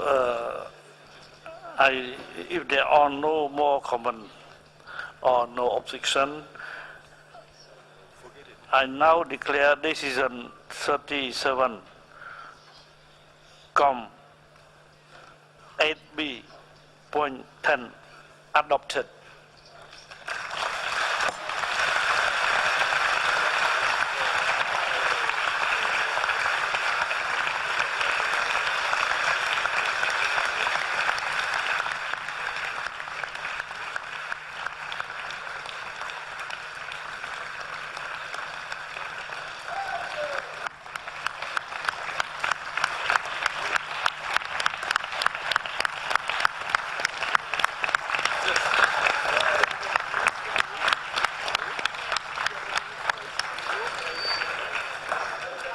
Let me congratulate China on behalf of the entire committee for the inscription of the property. China, you have the floor for a brief 2-minute statement. Thank you. Dear Chairman, distinguished representatives, on behalf of People's Government of Xinjiang Uyghur Autonomous Region, I would like to start by extending my sincere thanks to all of you who gave us the opportunity to present our scenery heritage to the world. As is the symbol of Xinjiang, Tianshan is equally to spread home of people of diverse ethnic hair. Over the years, the Chinese authorities at various levels have attached great importance to the conservation and the management of Tianshan and achieved satisfactory results through implementation of the number of effective measures. Hundreds of experts and professionals from home and abroad, and massive resources from local communities have been extensively worked throughout of the nomination process. Today we are greatly inspired by and thankful to the world's recognition of Tianshan for its outstanding universal value and high protection standards, which puts it on the World Natural Heritage List. We pledge our best efforts to safeguard the world legacy for our future generation. We value the committee's suggestion and will reach out to and strengthen cooperation with neighboring natures, World Heritage Center, and IUCN to explore the potential for transnational serious heritage. With this, we thank you once again for your consideration and welcome to Xinjiang, welcome to Tianshan. Thank you.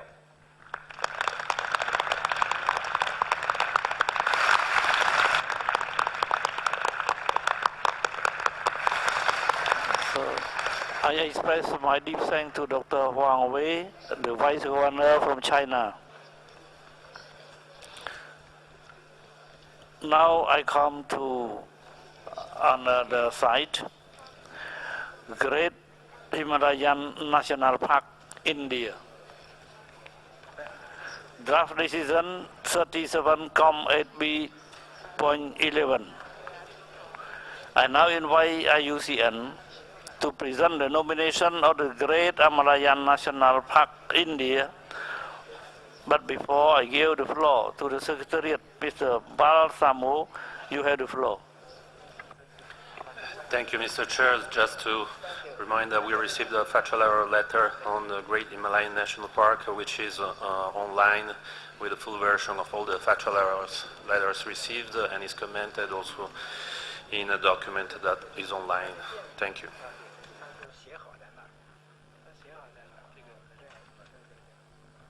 And please. Thank you, Mr. Chair. IUCN's evaluation of this property is on page 41 of both the English and French versions of the IUCN evaluation report. The Great Himalayan National Park, GHNP, is located in the western part of the Himalayan mountains in India. The 75,400 hectare GHNP was formally declared in 1999 and coincides with the nominated World Heritage Property. Two separate components form the park, separated by the 9,000 hectare Sanj Wildlife Sanctuary.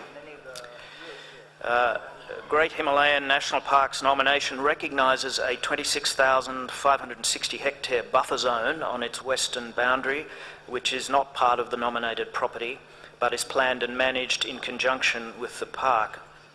Next slide.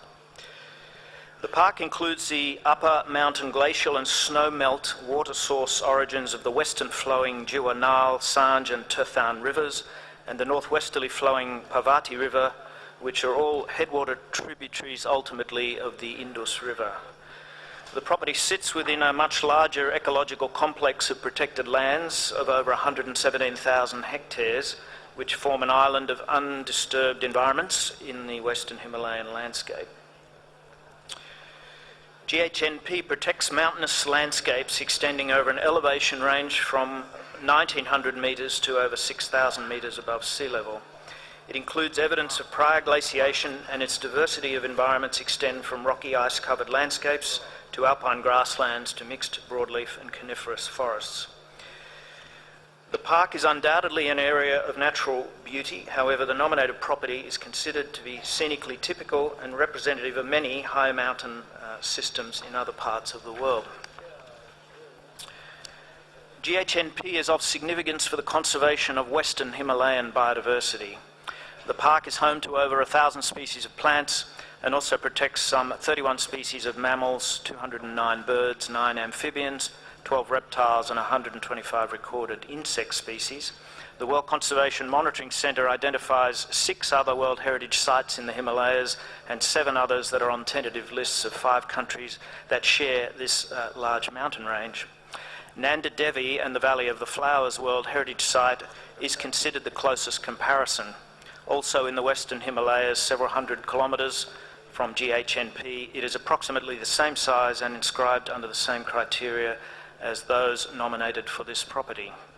The two areas are quite comparable in species richness, with a key difference being that GHNP protects lower altitude valley ecosystems and perhaps has more dominant Palarctic Indo-Malayan realm elements, being in a transition zone. The boundaries of GHNP offer both geographic and legal protection. The IUCN mission was made aware of processes to add the 9,000 hectare Sanj Wildlife Sanctuary and additional lands further to the south, the 6,000 hectare Turthan Wildlife Sanctuary. The addition of both these areas in their entirety would establish a consolidated 90,000 hectare plus GHNP with more complete protection of 4 river valleys and more consolidated protection of western tragopan and musk deer habitats, as well as the habitats of many other species. A comprehensive management plan for the GHNP conservation area has been prepared for the period 2010 to 2020. The plan identifies appropriate conservation, protection and management measures for the park. It also includes management prescriptions for the wider ecozone and the Sanj and Turthan wildlife sanctuaries. The evaluation mission detected positive support for the nomination from local groups. However, IUCN received representations from some Indigenous groups raising concerns regarding a number of community engagement and rights issues. Similar issues are understood to be associated with the recommended addition of the 2 wildlife sanctuaries to the nominated area. IUCN encourages continued community engagement to broaden this beyond village head level and to foster improved opportunities for co-management of the Greater Himalayan National Park. So in summary, IUCN recommends the committee defer the examination of the nomination of Great Himalayan National Park to the World Heritage List, noting the potential to meet Criterion 10 and the need to address a range of issues, most notably finalising the addition of Sanj and Turthan wildlife sanctuaries. The draft decision is set out on page 11 of both the English and French versions of Working Document 8B, and I would like to just bring to the committee's attention that a number of errors in relation to the Latin names within the evaluation report were acknowledged by IUCN and are included in our letter, which is posted on the UNESCO website. Thank you, Chair.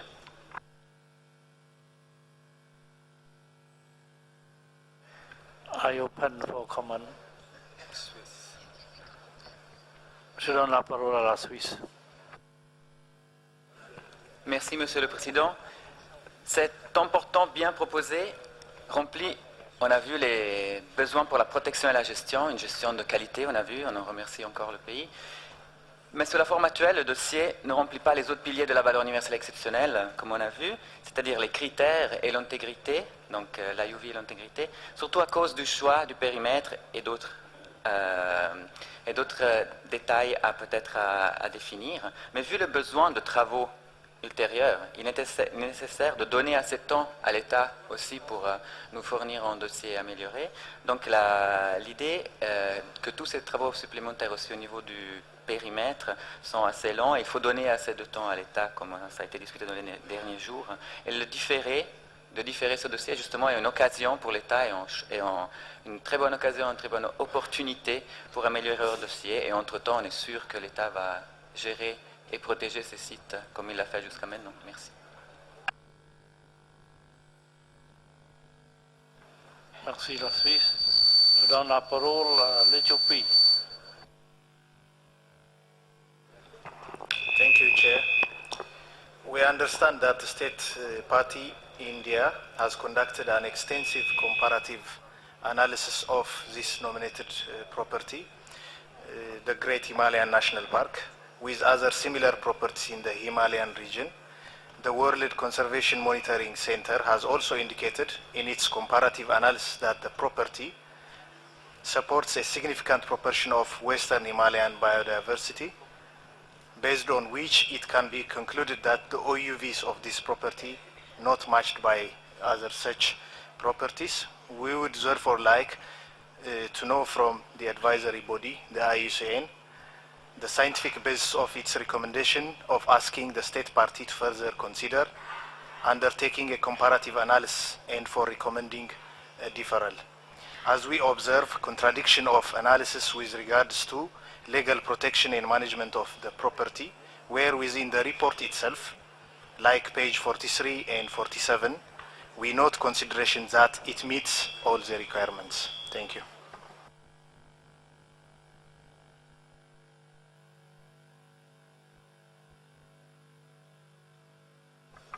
I usually like to answer to the question.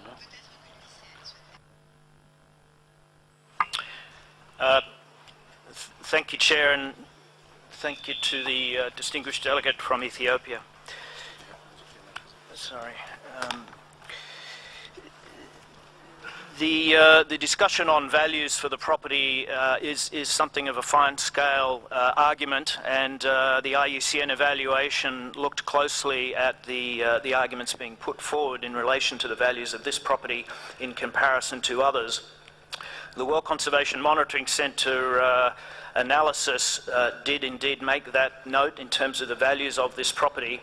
However, it also drew the conclusion that the Nanda Devi National Park and Valley of the Flowers property was the closest comparison, and the IUCN conclusion is that these values may well be complementary to the values within that property. The question, I think, relates therefore to not so much the argument around the values of this property in terms of the conclusion of the IUCN evaluation, but more to the integrity issues, in particular the fact that this property is in two components with a buffer zone that is just to the western part of the property. Thank you.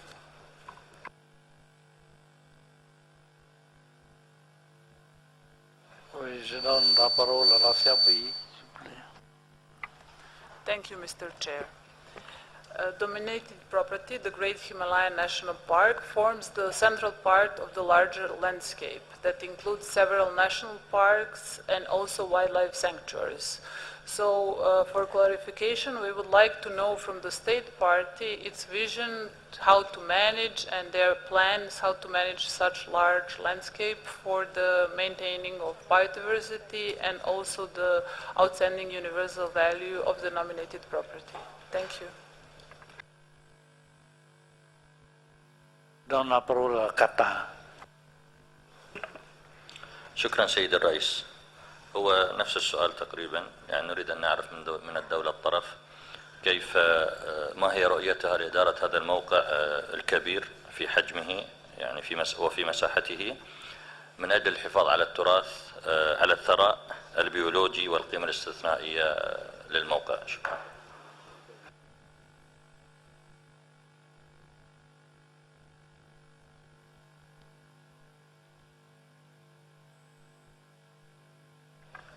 I continue with the committee member.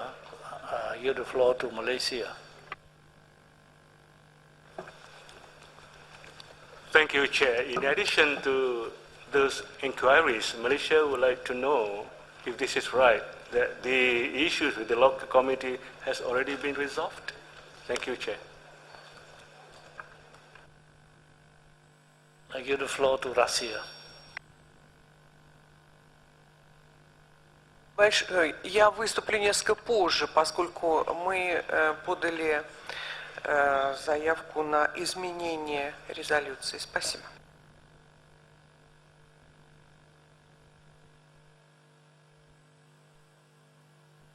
I call on Germany. Thank you, Mr. Chair. With regard to this interesting nomination, we would like to recall the figure showing that OUV sits on three pillars: criteria, integrity, as well as protection management. And I join the comments my Swiss colleague made earlier in this discussion. In the nomination in front of us, two pillars of OUV are not fulfilled at this moment: criteria and integrity. For providing justification on criteria, the comparative analysis submitted is not convincing to us, and more detailed work needs to be done. And we believe that can be done with some more efforts put in it. And we share the view by IUCN that the integrity of the boundaries of the nominated property site is not adequate. And this has been very clearly highlighted in the evaluation report. We see a clear necessity of including the Sine and Tirtan wildlife sanctuaries in the property in order to enhance both the value of the Great Himalayan National Park as a potential World Heritage Site, as well as the integrity of the whole property before qualifying for inscription. And therefore, for the moment being, we support the draft decision in front of us. I call on South Africa. Thank you, Chair. I'd like to get some clarification from IUCN. In its technical evaluation, IUCN considered the nomination of the Great Himalayan National Park as a serial nomination, whereas the state party had not submitted it as a serial nomination. Subsequently, on the basis of its own analysis, ICUN has questioned the serial nature of the nominated property. There is therefore adequate scientific basis to conclude that the nominated property meets criteria 10 of the operational guidelines. We would like to know from ICUN whether the nominated property is a serial property or not. Further, whether the establishment of OUV in the property follows a different process in the case of a serial or single site nomination. South Africa is of the considered view that not enough basis has been demonstrated to justify a deferral. We cannot find any further requirements to be actioned by the state party while the site is deferred. If this was a serial nomination, we would agree with ICUN. But as a single nomination, it indeed meets criteria 10 and should be inscribed. Thank you. IUCN, you make the comment, please. Thank you, Chair. In relation to the query from our South African delegates on serial nomination, IUCN notes that the property was officially registered at 36 COM as a de facto serial site with two component parts, one of 15 serial nominations identified for evaluation in this cycle. However, the evaluation, I think, made it clear that the state party is not intending to have this property as a serial nomination, and nor does IUCN believe that is an appropriate configuration for the property. Thank you. Je donne la parole à la France. Merci, Monsieur le Président. La France souscrit pleinement aux remarques qui ont été faites par les délégations de la Suisse et de l'Allemagne. Merci, Monsieur le Président. Estonia, you have the floor. Thank you, Mr. Chair. Estonia also sees great potential for this nomination, but we believe that it requires more work. And the option of deferral, as proposed in the draft decision, we think it is justified, and it's a very useful tool for the state party so that it can further refine the nomination. Thank you.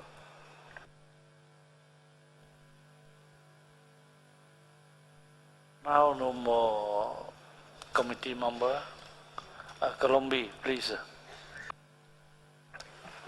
Gracias, señor presidente. Nosotros queremos sumarnos a las opiniones de Francia, de Bélgica, de Suiza. Sin embargo, quisiéramos que le diera el uso de la palabra al Estado parte. Muchas gracias. Alemania también, perdón. The committee member asking the floor, so I invite the state party to take the floor, please.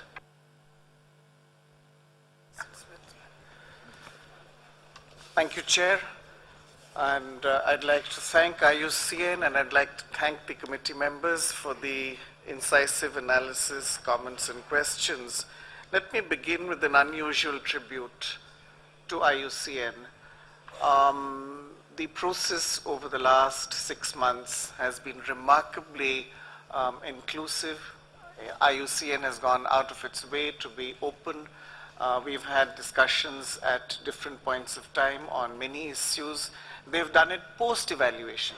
I think this is the first time that I have actually seen this in a World Heritage nomination process, and I think it's a wonderful first step. So I'd really like to sort of commend this across the board for all nominations, for all processes under this. Having said that, let me, and I'm going to hand it to my specialists, the men and women who are actually on the ground in the field. I'm only going to respond to one issue which I think concerns the issue of people, rights, and communities, and stress that India is an inclusive democracy. Everybody has a voice, has a vote. There's a process sanctioned by law. There's a process that is underway. There is a process that is currently underway that for all of these issues to be addressed. In fact, our information is that most of these have been addressed, and compensation of $473,000, if that makes any difference, has actually been awarded to the 369 families that are affected. Insofar as the OUV is concerned, I think IUCN would agree that that is not really an issue. I mean, there is demonstrated OUV, they have said that. On the integrity and the management, pages 43 and 47 confirm that this is indeed the case.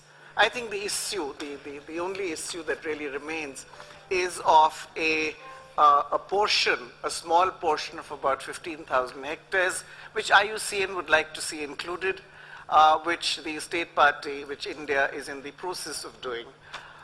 In our system, there is really no difference between a national park and a wildlife sanctuary. For us, the protection status, the management arrangements are exactly the same.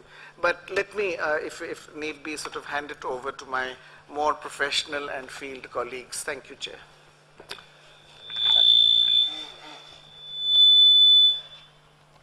Thank you, Chair. The distinguished delegate from Serbia and Qatar have asked this query on the vision for the Great Himalayan National Park. We would like to say that the state party has formulated a management plan which is science-based, which is participatory, and comprehensively articulates the vision for this Great Himalayan landscape. We have a string of 6 protected areas around the property which work like a garland, and they have a very strong buffering function to maintain the OUVs of the property. In brief, the property has a very comprehensive management system backed up by a strong policy, legal and protective cover, and this is adequate to maintain the OUVs of the property for times to come. On the second issue of the rights regarding the local communities, our distinguished ambassador has made that the nominated property has no local communities inside its boundary. Prior to the gazettement, yes, there were people living inside.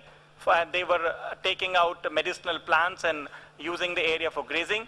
But by following a due process of law, the state party has extinguished all rights and concessions of the local communities inside the park. And this fact has also been acknowledged in the IUCN report. Chairman, sir, in summary, the rights of the local communities, along with their needs and aspirations, have been duly addressed by the state party. The state party also have a very comprehensive eco-development plan to meet the needs of the local community which live around the protected area. Thank you very much.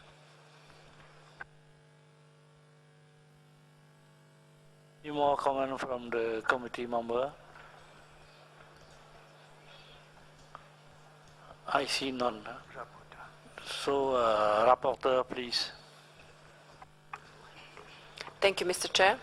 I would like to turn your attention to the draft decision 37-8B11. We have received amendments from Russian Federation, so I'm wondering, Mr. Chair, if you are going to give the floor to Russian Federation to explain, or I can read them and then we can discuss, as you wish, Mr. Chair. Please, Rapporteur. Please, in the first paragraph, there have not been changes, having examined documents, etc. In paragraph number 2, Russian Federation suggested refers instead of deferral the examination of the nomination of the Great Himalayan National Park, India, back to the state party in order to allow it to. Then little a, there have not been changes. Number B, I will read. Continue to strengthen the engagement of communities in participatory governance in the site, including the Tertan and Saint wildlife sanctuaries. Number C, there have not been changes. Please, we are going to number D, slowly. Consider undertaking a comparative study. Then we have straight out what was in original proposal, to fully assess the relative values of the nominated property against other sites in the Himalayas and adjacent mountain regions. Then we strike out the rest of the paragraph as proposed by Russian Federation.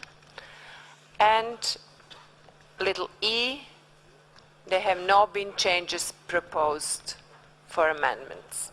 Thank you, Mr. Chair. You can proceed for the adoption. Thank you, Rapporteur. So I think here the idea is clear. We change from defer to referral. Yes. Germany, you have the floor. Thank you, Mr. Chairman. As we pointed out earlier, that we have some concerns about that property owner, that we supported the draft decision as it stood. Regarding the changes, I would like to seek some clarification on the changes which were made to paragraph D by crossing out some parts of the sentence, and maybe I would like to ask the state party who brought in this amendment to explain why these aspects have been crossed out. I would still see them as important parts of the recommendation, so I seek for clarification on this. Thank you. Delegation of Russia, do you like to take the floor? Russia, you have the floor, please. Спасибо большое. Я бы хотела начать сначала, что, конечно, говоря о номинации объекта Большой Гималайский национальный парк, который подготовлен Индией, я думаю, что мы должны выразить большую признательность за выдвижение данного уникального объекта. У нас сегодня день начался с самых крупных гор на Земле. Это очень приятно. Национальный парк является по существу жемчужиной, играет большую роль в сохранении выдающейся ценности богатейшей с точки зрения биоразнообразия экосистемы Гималаев. Очевидно, что номинируемый объект в полной мере соответствует критерию 10, то есть включает природные ареалы, наиболее важные и значительные с точки зрения сохранения биологического разнообразия и так далее. На территории парка адекватно соблюдается требование ЮНЕСКО к обеспечению сохранения и целостности данного объекта и действует система управления. Страна, насколько я поняла, и мы очень рады, очень тесно работает с IUCN. Нам показалось важным обратить внимание на то, что в настоящее время Индия завершает процесс окончательной нотификации 725 гектаров данной территории, что позволит соединить две части объекта. И я не сомневаюсь в том, что страна будет готова подать необходимые, так сказать, нотификации, документы в самое ближайшее время. Поэтому мы предложили в целом дать возможность стране в ближайшее время закончить вот окончательную номинацию, то есть перевести из категории deferral в категорию referral, особенно с учетом того, что нам пояснил уважаемый представитель Индии в отношении местных сообществ. Теперь касательно пункта D. Значит, там была рекомендация, чтобы IUCN и работал IUCN, а также организация Международный центр по комплексному развитию гор, значит, совместно с Индийским департаментом, который занимается парками, провел дополнительные исследования. Тем не менее, хочу указать на то, что в сравнительном анализе, который представила Индия, очень четко сказано о том, что они очень тесно сотрудничают с CIMOD, это вот центр, международный центр по развитию горных территорий, и это позволяет нам предложить пункт D вот в такой, так сказать, в такой формулировке.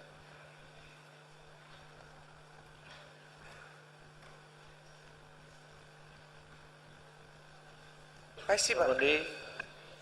Thank you. To take the floor? Germany, do you like to take the floor? No. Yeah, just quickly commenting on this. If there is good cooperation already, then I see no problem by leaving that paragraph in there. And with regard to the second half of the sentence, which was crossed out, we would also like to prefer to get that second part back in as well. I have not heard any explanation why to strike it out. Thanks.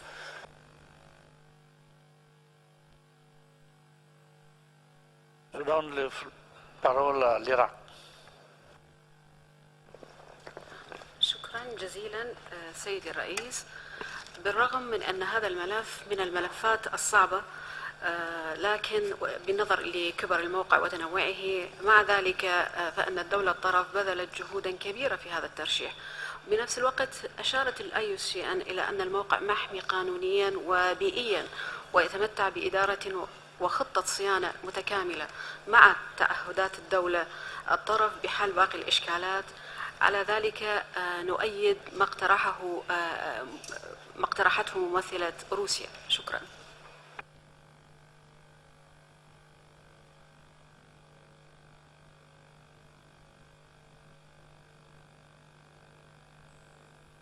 I give the floor to Russia. Я готова пояснить, почему снята вторая часть. Потому что по существу эта работа уже сделана как раз со специалистами вот этого международного центра и частично IUCN. И это очень четко прописано в номинационном досье. Спасибо большое.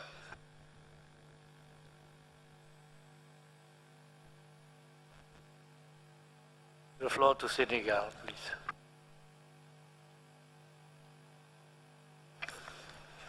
Merci, Monsieur le Président. Nous avons essayé de suivre aussi bien les explications de l'UICN que les informations complémentaires apportées par l'État partie ainsi que d'autres honorables membres du comité. Incontestablement, le site présente beaucoup d'atouts, beaucoup d'intérêts. Et l'Himalaya, ce n'est pas n'importe quoi dans notre mentalité collective à nous tous. Ceci dit, nous pensons que dans l'analyse de l'UICN, il y a des éléments extrêmement pertinents qu'il ne serait pas souhaitable de ne pas prendre en considération. Notamment, par exemple, au niveau du point E, où je pense qu'il propose un développement modulaire tout à fait original qui pourrait permettre aux biens dans les années à venir d'avoir une configuration beaucoup plus forte et d'être moins segmentée. Mais l'Inde est aussi un très grand pays de patrimoine. Je pense qu'il y a énormément d'expertise. Moi, je voudrais, avant qu'on prenne une décision par rapport à la proposition de la Fédération de Russie, de remettre peut-être une fois de plus la parole à l'État partie. Pas pour lui demander de revenir à nouveau sur les explications, mais simplement pour attirer peut-être son attention sur un fait, c'est-à-dire que le renvoi, c'est comme Fort Boyard. Je ne sais pas si tout le monde connaît Fort Boyard. Et à Fort Boyard, il y a un monsieur qui s'appelle Passepartout.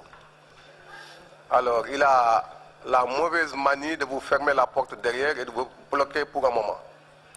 Est-ce que, avec le renvoi, l'honorable délégation de Chine, de l'Inde, excusez-moi, pense qu'elle pourra anticiper la venue de Fort Boyard pour nous présenter un dossier tout à fait acceptable d'ici 3 ans. Je vous remercie. Continuer avec le pays membre du comité. Je donne la parole à la Malaisie.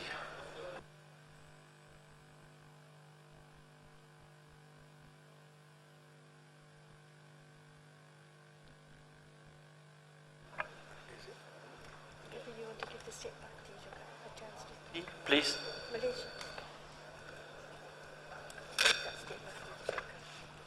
Thank you, Chair. I haven't heard the argument on both sides.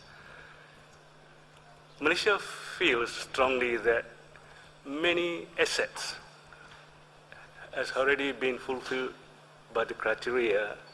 However, there are only minor, I would say, issues that have been resolved. Malaysia tends to go along with Russia for the amended consideration, but however, I will support Senegal's call to hear another explanation by the state party. Thank you, Chair.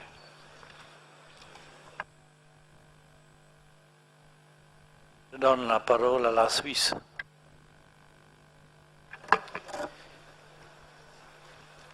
Merci, Monsieur le Président.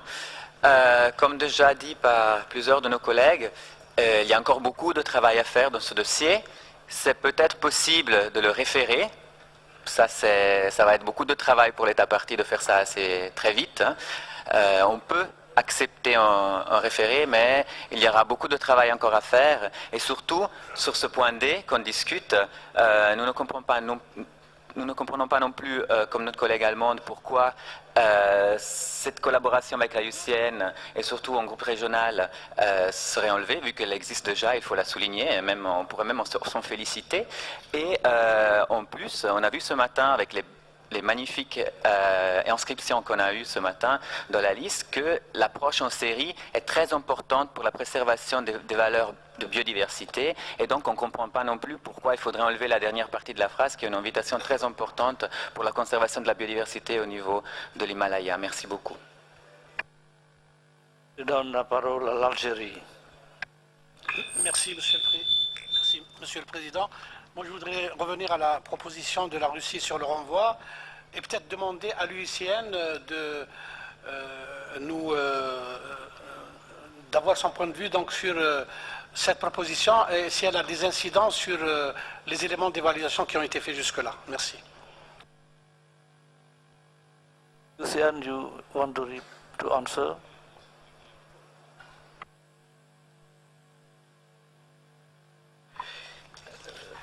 Thank you. Thank you, Mr. Chair.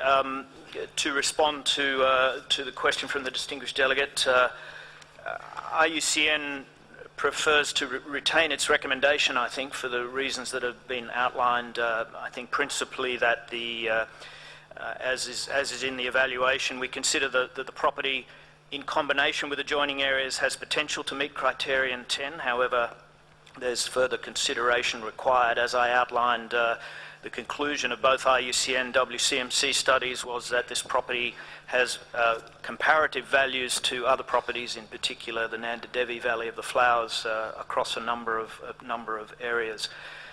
So in that regard, I think the evaluation felt that it was somewhat premature, and some of the other recommendations related to the conversion of the 2 wildlife sanctuaries as part of the national park and the rights issues also contributed to that position.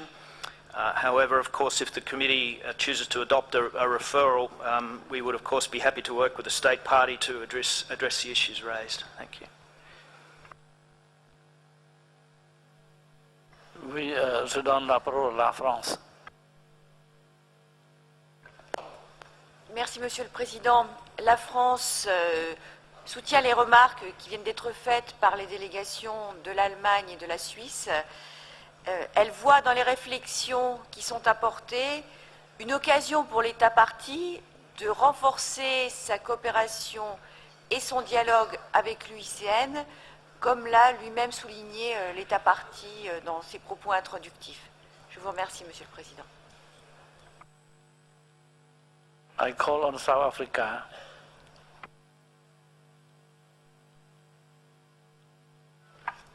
Thank you, Chair.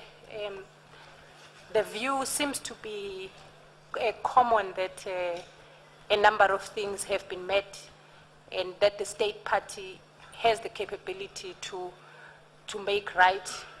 The question is whether it becomes a deferral or a referral. I'd like to support the view of the referral, particularly as the advisory body himself has said, if the referral is chosen, they would be able to work with the state party. On paragraph D, I would like to support Russia in removing, with support of the ICUN and other partners such as ICMOD, purely for the reasons that if you specifically name them, you then do not allow the state party to also seek support from other areas. As you can see, if the site is that complex, the state party may require to seek support from other areas outside the ICUN and the ICIMOD. But also it allows ICUN to be able to evaluate whatever has been decided on independently. Thank you.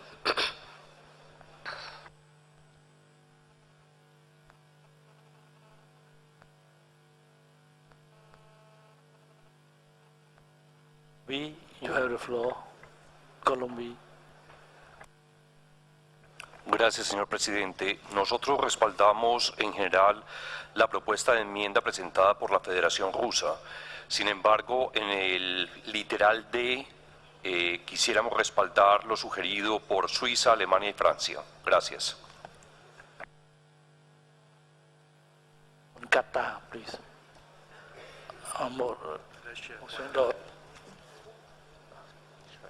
You have the floor. Спасибо большое. Уважаемые коллеги, может, мое пояснение как-то немножко, вот, чтобы мы не разделялись по этому пункту.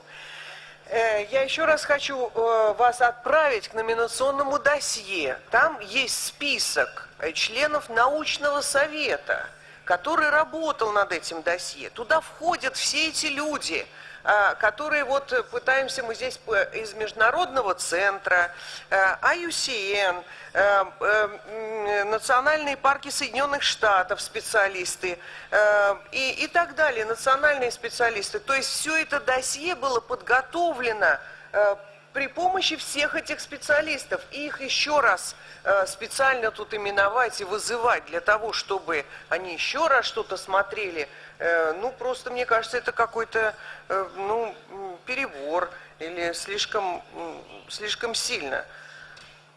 Досье уже готово, может быть, не совсем внимательно прочитано. Спасибо.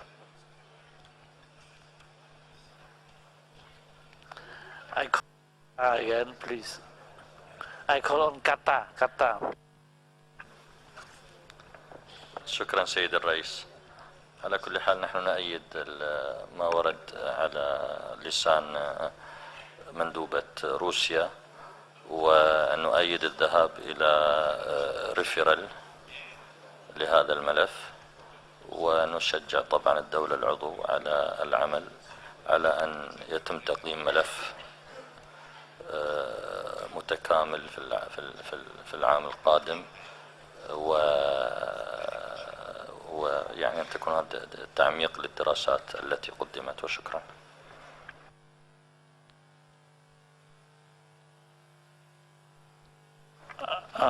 IUCN, you can have the floor.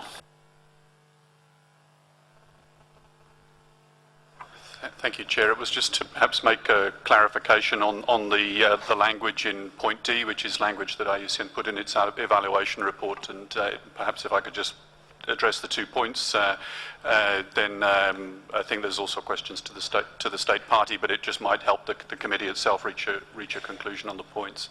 So there are two deletions of language proposed, and if I could perhaps make these remarks in the context of the kind comments of the distinguished delegate from India, who acknowledged the amount of dialogue we've been able to engage in since the evaluation was published, which has included a face-to-face meeting which was facilitated by India with the site manager from the Great Himalayan National Park, who came to visit us in Switzerland, and we were able to explore a number of the issues, and I think it's germane to point D. So if I could just reflect on the 2 deletions that are proposed. Firstly, I think in terms of the deletion of language around IUCN and ICIMOD, I think we're in no doubt that there is a strong cooperation between IUCN and India over a long time, and we're quite comfortable that is in place. So perhaps it's understood through the summary record that we are doing that, and but India could obviously confirm. And we did understand from the visit from the site manager that in fact at least one senior scientist from ICIMOD, who was I think his PhD supervisor, if perhaps not directly in the name of ICIMOD, was engaged. So my I guess counsel to the committee is that if we could note the summary record of this discussion, then I think we could understand that there is a strong cooperation and it doesn't need to be constrained to IUCN and ICIMOD. In terms of the second deletion that's proposed, my observation on this is this was an attempt to try to make a helpful suggestion on the basis of the language that is retained, which is to undertake the study. And the last part that is deleted would be a further step beyond considering Great Himalayan National Park to capitalise on such a study to also consider the wider region. I don't wish to sort of fight for the language, but our proposal for language was intended to be something which gave a helpful option for such a study and is a sort of logical extension of doing that analysis for the Great Himalayan National Park. So perhaps for colleagues that are debating this language and defending either side of the argument, those 2 remarks would help to reach a conclusion on point D. Thank you, Chair. Thank you. I call on Thailand. Thank you, Chair. Thailand support the proposal of Russian. And after listening to the State Party of India, we fully support the idea. For Thailand, probably India and so many other countries in the room, Himalaya mountain is a holy site.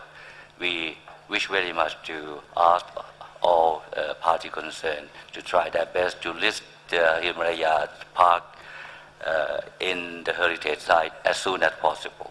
Thank you.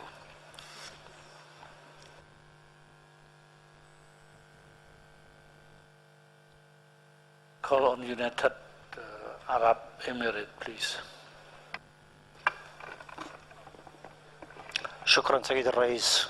كما أشار الزميل الذي سبقني فإن منطقة الهيمالايا هي منطقة فريدة في العالم، ولا أن الملف الذي قدم من قبل الهند كان يعني متكاملا، وإن كان هناك بعض الثغرات، وأعتقد أن دولة الطرف قد أبدت استعدادها لسد هذه الثغرات. لذا فنحن في دولة الإمارات نتوجه إلى دعم المقترح الروسي والزملاء في قطر أيضا الذين ذهبوا إلى ضرورة اتخاذ القرار المنصف في هذا الملف. وشكرا.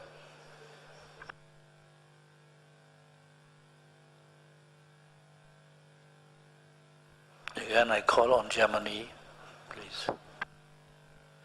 Thank you. Having heard the explanation and clarification from IUCN, which I'm thankful for, I could agree that we skip that paragraph on IUCN and ICIMOD.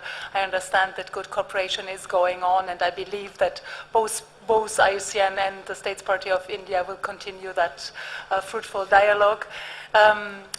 As for the second part, I repeat what I've said before. I feel it important to be kept in, and this has been reaffirmed by IUCN's comment made just a few minutes earlier. Thanks.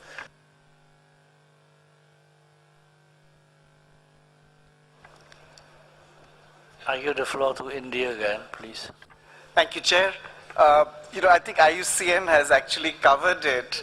ICIMOD is this intergovernmental organization based in Kathmandu.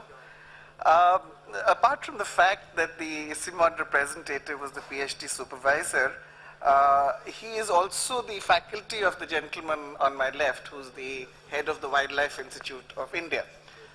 That information, that reporting has already been done. If you want us to do it again, we'll do it with the same people, with the same purpose, and get the same result. The second part of it is, all right, you want to do a comparative analysis. Let me just give some minor observations. The Himalayas are actually a huge mountain chain. The Eastern Himalayas have very little to do with the Western Himalayas. The Eastern Himalayas have more to do with the Indo-Tibetan Malayan amalgam of flora and fauna. The Western Himalayas have probably much more to do with the Karakoram and beyond.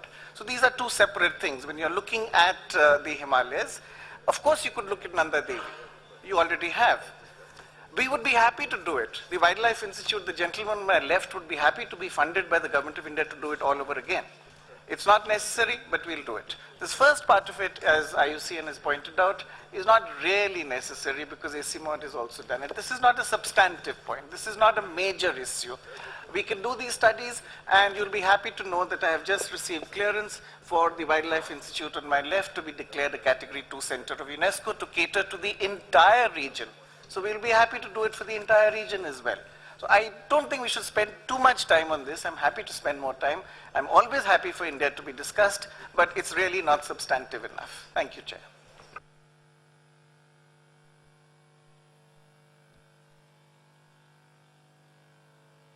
No more comments, so please, Rapporteur.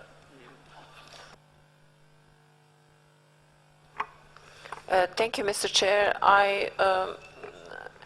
After this discussion, I see that there is a near consensus about paragraph D, and I think we can all agree that the first part of the paragraph D that was proposed by deletion from Russian Federation, we can delete. And about the second part, I see that India is actually against doing it again, the report, but maybe we can add at the end. I would suggest in French, please. Can you write it down? Envisager. So we would delete until the region, dans cette région, until the comma, and then please write et envisager d'éventuelles propositions d'inscription ou d'extinction en série.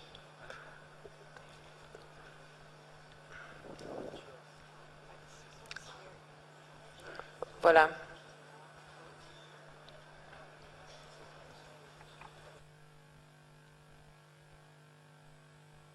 Je ne sais pas si ça vous paraît pertinent ou pas, donc exprimez-vous. Parce que l'Inde a dit que, bon, ils pensent qu'ils ont déjà fait le travail qui a été demandé. Merci.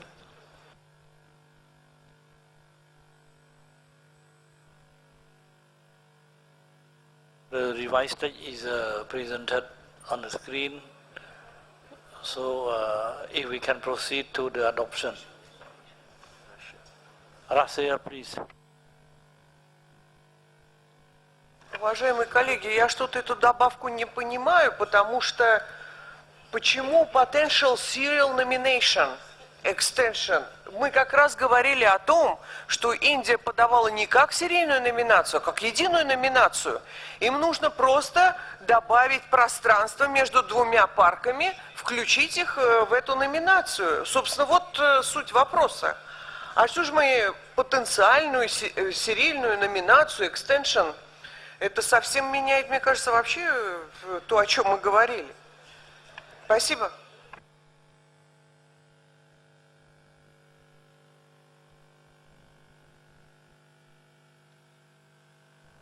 Please, you had la parole. Merci, Monsieur le Président. Après l'intervention de notre collègue indien, on a bien compris que vu qu'ils sont de catégorie d'eau, ils sont très ouverts à une discussion régionale, donc ça va être fait. Et je pense que le mot d'envisager une nomination en série n'est pas fort, donc on n'oblige personne, en plus surtout qu'on commence avec considérer considérer l'idée, cette décision, elle est vraiment pas très forte et il faut que pour être consistant avec la vision d'une protection de la biodiversité sur une chaîne montagneuse comme l'Himalaya, personne ne pourra dire le contraire, j'imagine, il faut envisager au moins cette idée. Et je ne vois pas d'opposition de l'État non plus, après ce qu'il a dit, donc je pense qu'il faut garder cette bonne proposition du rapporteur. Give the floor to Thailand, please. Just a minor change, Your Excellency, the name Thailand in the second part of D should be with Russian Federation, Iraq, Malaysia, UAE.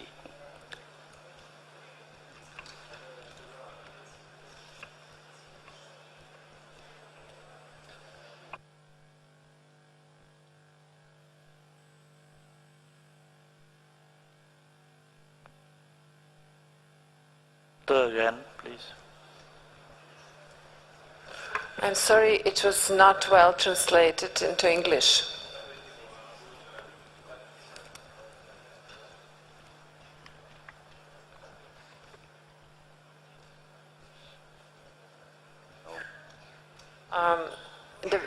The original in French it was eventuel, eventual, and envisage, which is not anymore binding. I'm sorry, I was drafting in French. Now we noticed that it was in English. It was much stronger, but I don't know. It's up to the committee to decide. Thank you. This was our proposal. You can change it. Ask the committee if they now agree to this change. If the committee can agree to the new change.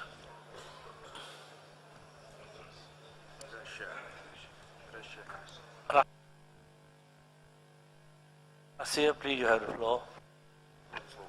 Уважаемые коллеги, в английском тексте просто отсутствует слово proposal, potential proposal of serial nomination extension по сравнению с французским вариантом. Proposition d'inscription d'extension. А в английском нету слова proposals. Potential proposals for serial nomination extension. Ну, в таком виде, как потенциально рассмотреть возможность, ну, вполне можно, наверное, согласиться.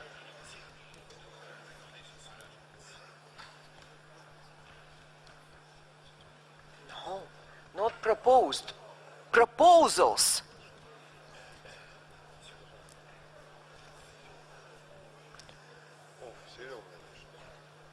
Of serial nominations extensions или for no. The eventual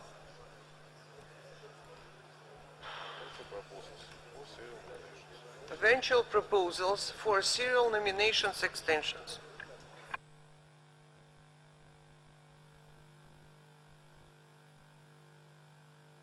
Now no more. La Malaisie, please. Thank you, Chair. Instead of eventual, could we change it to possible proposal?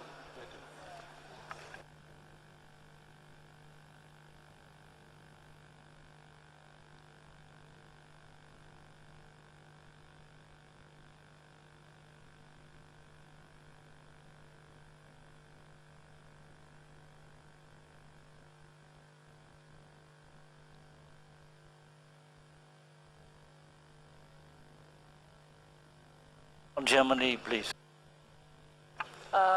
Thank you, Mr. Chairman. Excuse my intervention again. I didn't want to make a big problem here with this last sentence. I think the last paragraph, number E, is talking on potential serial extensions. I think what was the aim of this last paragraph here is the full sentence which read, with a view to assessing potential World Heritage candidate areas and boundary configurations in the regions, including potential whatever serial. The whole sentence is, that is a context. It was not on suggesting specific serial nominations in this sentence, so, because this is dealt with in the next paragraph. So I think either we keep the whole sentence or we completely skip it, but I prefer keeping the whole sentence because it's the context which counts here.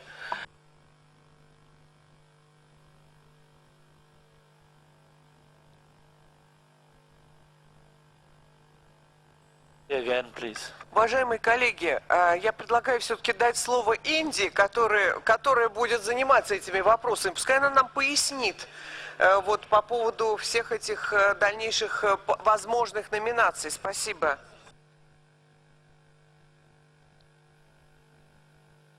Have the floor, please. Thank you, Chair. There are two sets of people looking very confused in the room. One is IUCN and one is the Indian delegation.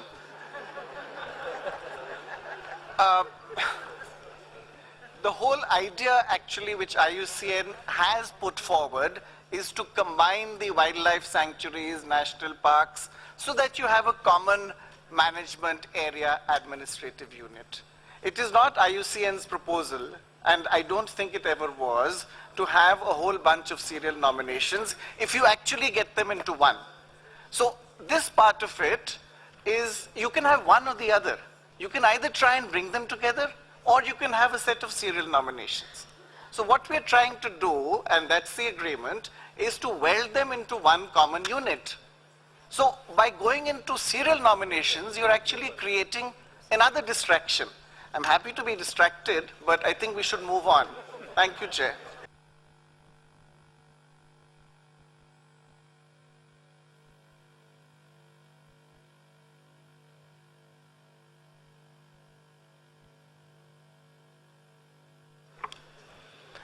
I would suggest if all the delegations agree to strike it off then, and we adopt decision as proposed. So I see if nobody opposes, then I would ask Mr. Chair to propose the adoption of this decision. Thank you very much.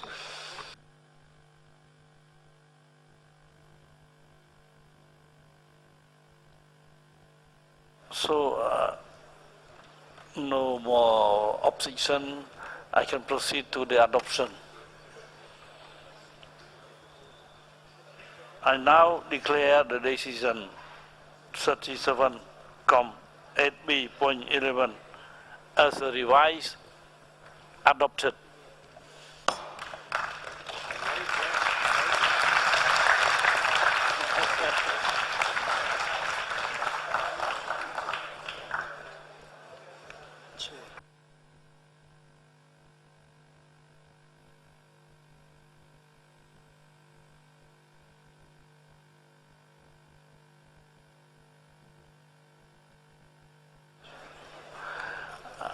I think maybe we cannot have enough time for the next site. So I'd like to adjourn this morning session. The Secretariat have information to announce, please. Thank you very much, Mr. Chair. I have a number of announcements to make. The two working groups continue to work, which is the operational guidelines group at 12:30 in the bureau room and the budget group at 1:30. Then you have the meeting on the second cycle of the periodic reporting exercise in Europe and North America. And this takes place at 1:15 on the fourth floor in room 2 in the Peace Palace. Then Mr. Rao has the pleasure to invite you to the Congo Nature Treasures of the East. It's a film of 26 minutes in the presence of the réalisateur, which takes place from now to 1:45 in the room Romdol on the first floor. Then the IUCN ICROM side event from 1 to 2 o'clock at the advisory body's place on the fourth floor, room 4. It's an African regional event. Thank you very much.